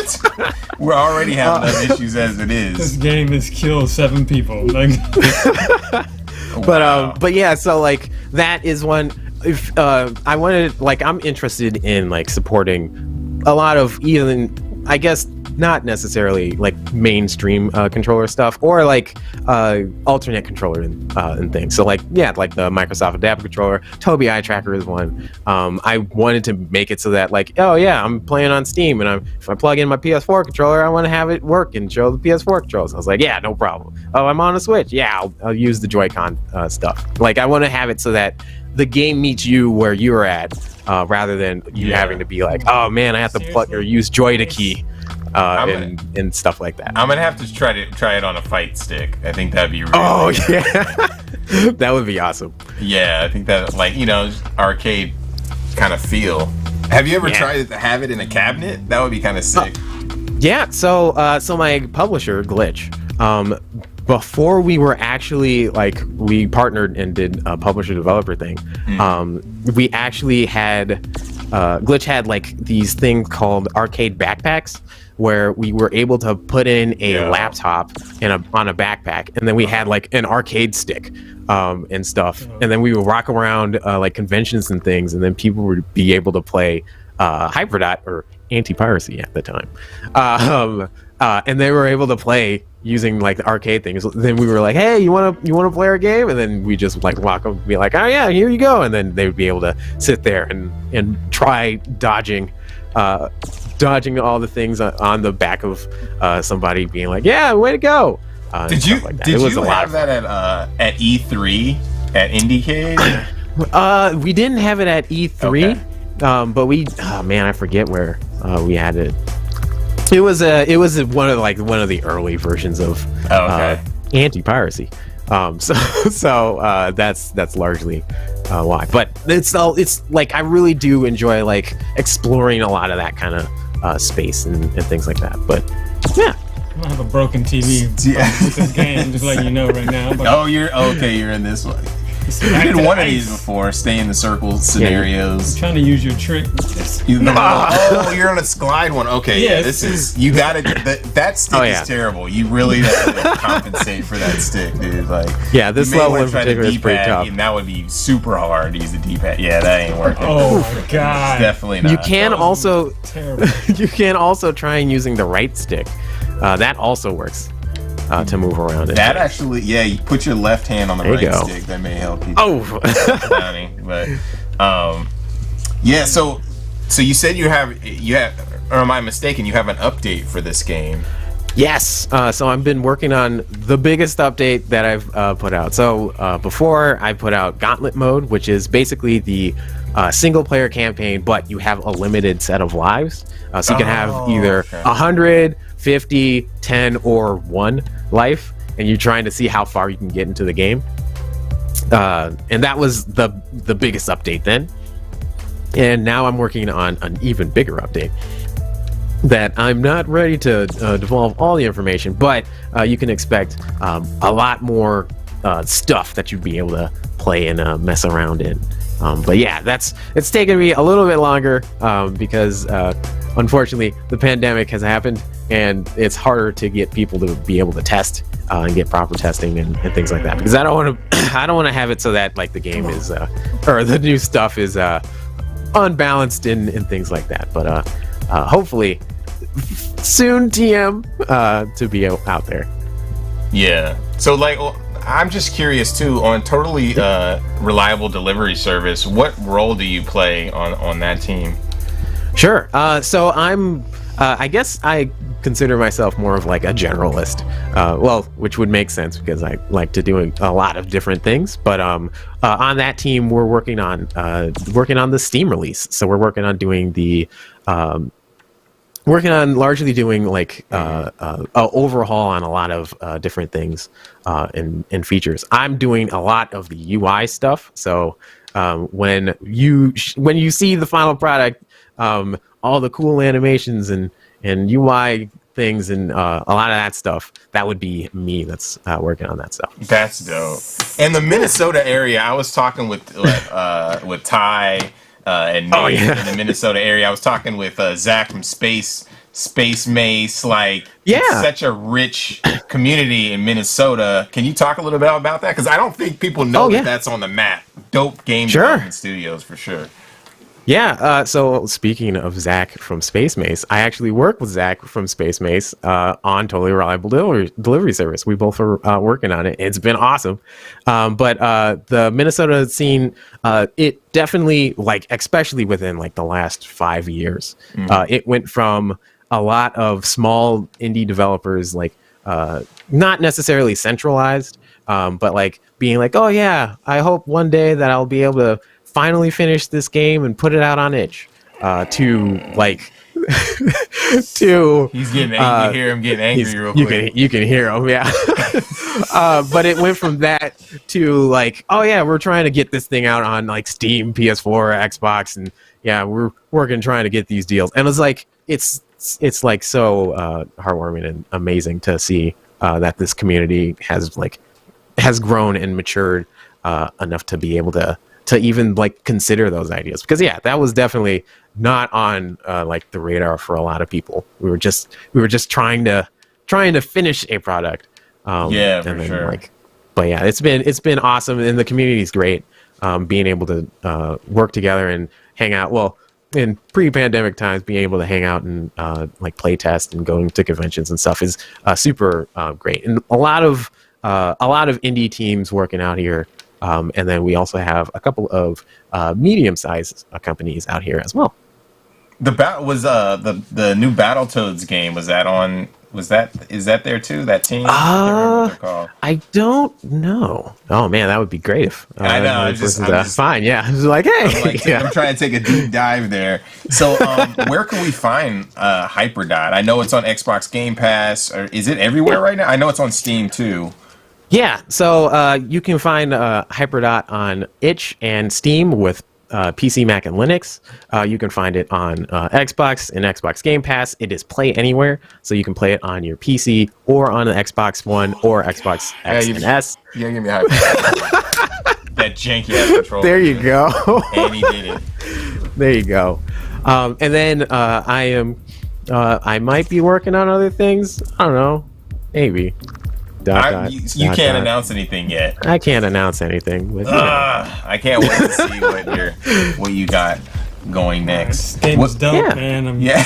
We gotta switch it to a 2-shot. There you go. You know what I mean? Yep. Yeah. You just you got to level 18. But yeah, can you give some advice to up and coming game developers for either getting into the industry itself or starting off their own teams? Sure. So the one that I normally say is just start working, start making a thing, start doing it, and start out super small. I think that is super useful, and it's really helpful to be able to be like, okay, I made something, and that really was when like things shifted for me. Like I mentioned, I've been making games since I was 8, but I didn't finish a game until I was in college. It was my sophomore year of college, and that was like a huge shift in like how I perceived like, oh, that's what the end of a game looks like. It wasn't just like a amorphous, oh man, that just seems so hard to do. But like really like paring down and like making it super small was super helpful. But I also do want to say, because a lot of people will say that, and it's super useful advice, but it's hard to like act on it. It's like, oh yeah, we'll make a game. Well, okay, fine. So I would actually like recommend look at a classic game, like an arcade classic or something that's like something that you enjoy. Like say you really enjoyed Pac-Man or something like that, or Dig Dug. I would say look at that and then figure out, well, how do I make a Dig Dug in 2021, or like how do I make a Dig Dug with this cool like interesting twist, but like only have it be that one level, like arcade level. That way, then you will have the scope is already there. You know the ending because you see what Dig Dug looks like. You can bring that over and you can be like, oh, okay, well, this is what Dig Dug looks like. And I just want to have it so that it's set in space, or it is, you have it so that you have to like climb your way up rather than dig down. Mm-hmm. So like, have that one like twist or something that'll help establish your style / give you like some type of interest in it, and then try and complete that. And that way you're able to actually again see, oh, this is what an ending of a game looks like completing a game looks like. Completing a game is the big. Yeah, I agree. Finish something. I think finishing something is so yes, useful. finishing something like just from my personal experience, it's like I'm gonna make this game in 2 years, 5. You know what I mean? Yeah. Oh, yep.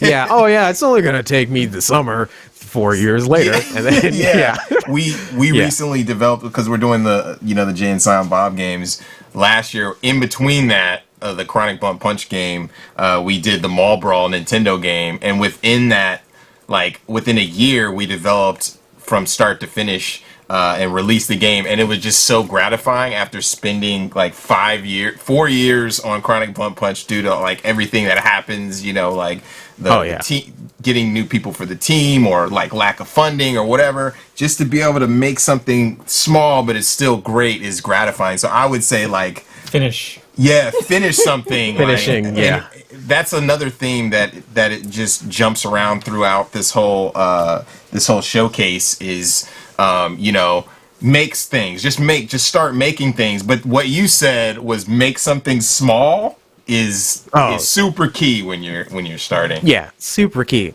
try doing that. If you're like, well, but I really want to make this huge MMO, then try like breaking down that MMO into smaller games and being like, oh, what's wrong with trying to do a huge, massively multiplayer online game for my first game that I've ever worked on?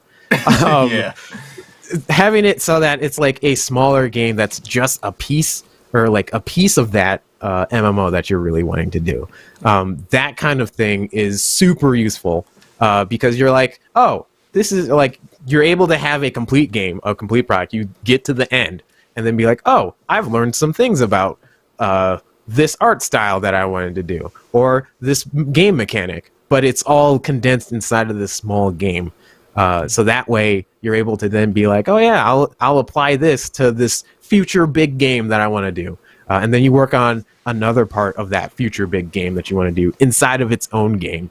So you can, again, you get the satisfaction of being able to actually complete a game, but then also learn all the different mechanics and things, or art styles, or music, and all the different aspects of it that you want to do. Or like if you wanted to make a small game and then learn how do I do the marketing, or how do I interact with like a publisher and stuff. Yeah. Do those small kind of things, and then you'll be able to build up and learn how to do that. That's amazing advice. So how can we find out more about Hyperdot and what Charles McGregor is doing? Like, how can we follow you? Yeah. This is your moment to shine. My moment. So yeah, you can either follow me at Tribe Games, or me personally at DarkHazeTG on Twitter. I guess you can you can find me also on my website, tribe-games.com. And then I also have a SoundCloud, because people say that at the end of these things, right? I have a SoundCloud. Those vibes, for sure. Yes, the entire soundtrack of Hyperdot is available on Spotify and Steam and whatnot. So you can. That's a good shout out. I am going to find it now personally. Awesome. Being selfish, but yeah, thank you so much for joining us, and I look forward to talking to you more. Amazing game, amazingly frustrating as well. But I'm awesome. It's gonna be on the console tonight. I'm gonna be playing that, and it's going. Awesome. Thanks for having me. Yeah, thank you so much. Yo, I am so sorry for setting you up with that sticky stick. You know what I mean? He gave me this booty controller. I'm on the ice with a booty controller. It's extra whack. Got me like ice skating uphill, man. What's going on? Yeah, that was Hyperdot, Charles McGregor. Up next, we have we talked about the Humble Games Black Game Developer Fund. We talked about Gameheads. Niantic is really making things happen with their Black Developer Initiative with their first title, Wicked Saints. So we have a trailer we're going to drop for Niantic. Shout out to them, and let's check it out.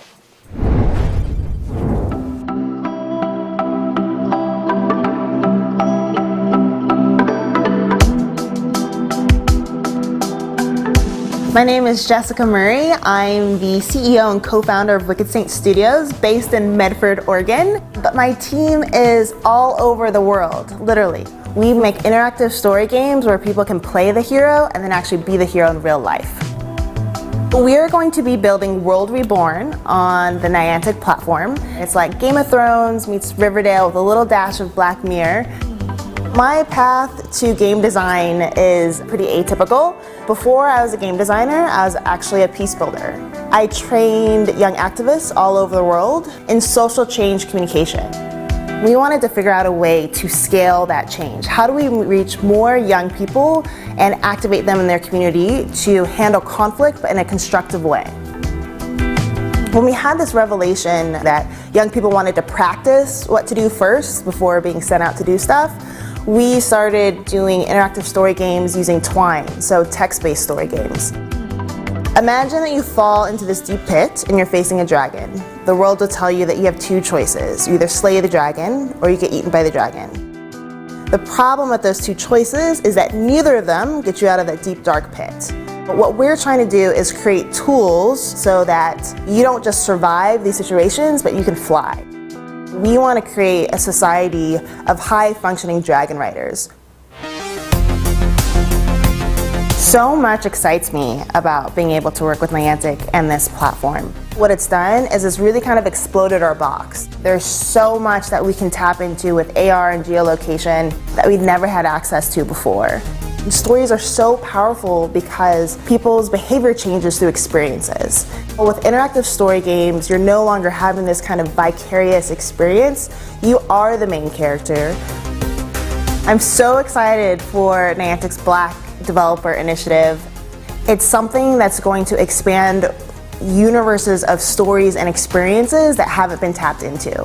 Especially for us, we just needed that shot. We needed someone to believe in our idea. We've always been trying to mobilize young people to actually go out into the world and move and do good. Who's got people to move better than Niantic?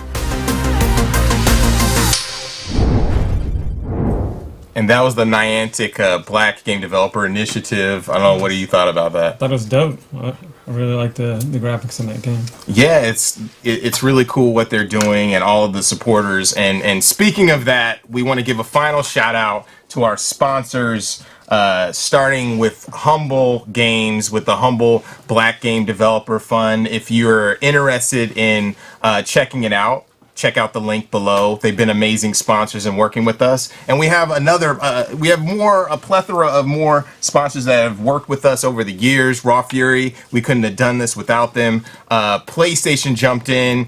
Razer has helped us with hardware. Humble Games again. And of course, Kickstarter. Thank you so much for supporting us. We want to thank all the viewers, Wilmer Sounds, AV Society, of course, Gameheads. And what do you want to say? I just want to say that if you are a developer of color, especially a black developer, please submit to the Humble Fund. Also, reach out to Justin and I if you would like to be showcased on this program. We're going to continue to do this, and there's a lot of opportunity out here for us, but we have to do it as a community. Yeah, totally. That's what Black Voices in Gaming is about, is connecting to the community of black developers, showcasing and highlighting black developers and creators and everything. It's been a blast. We appreciate everybody. Again, my name is Justin Woodward, co-founder of the Media Indie Exchange, The Mix, and we are out of here. All right. Peace.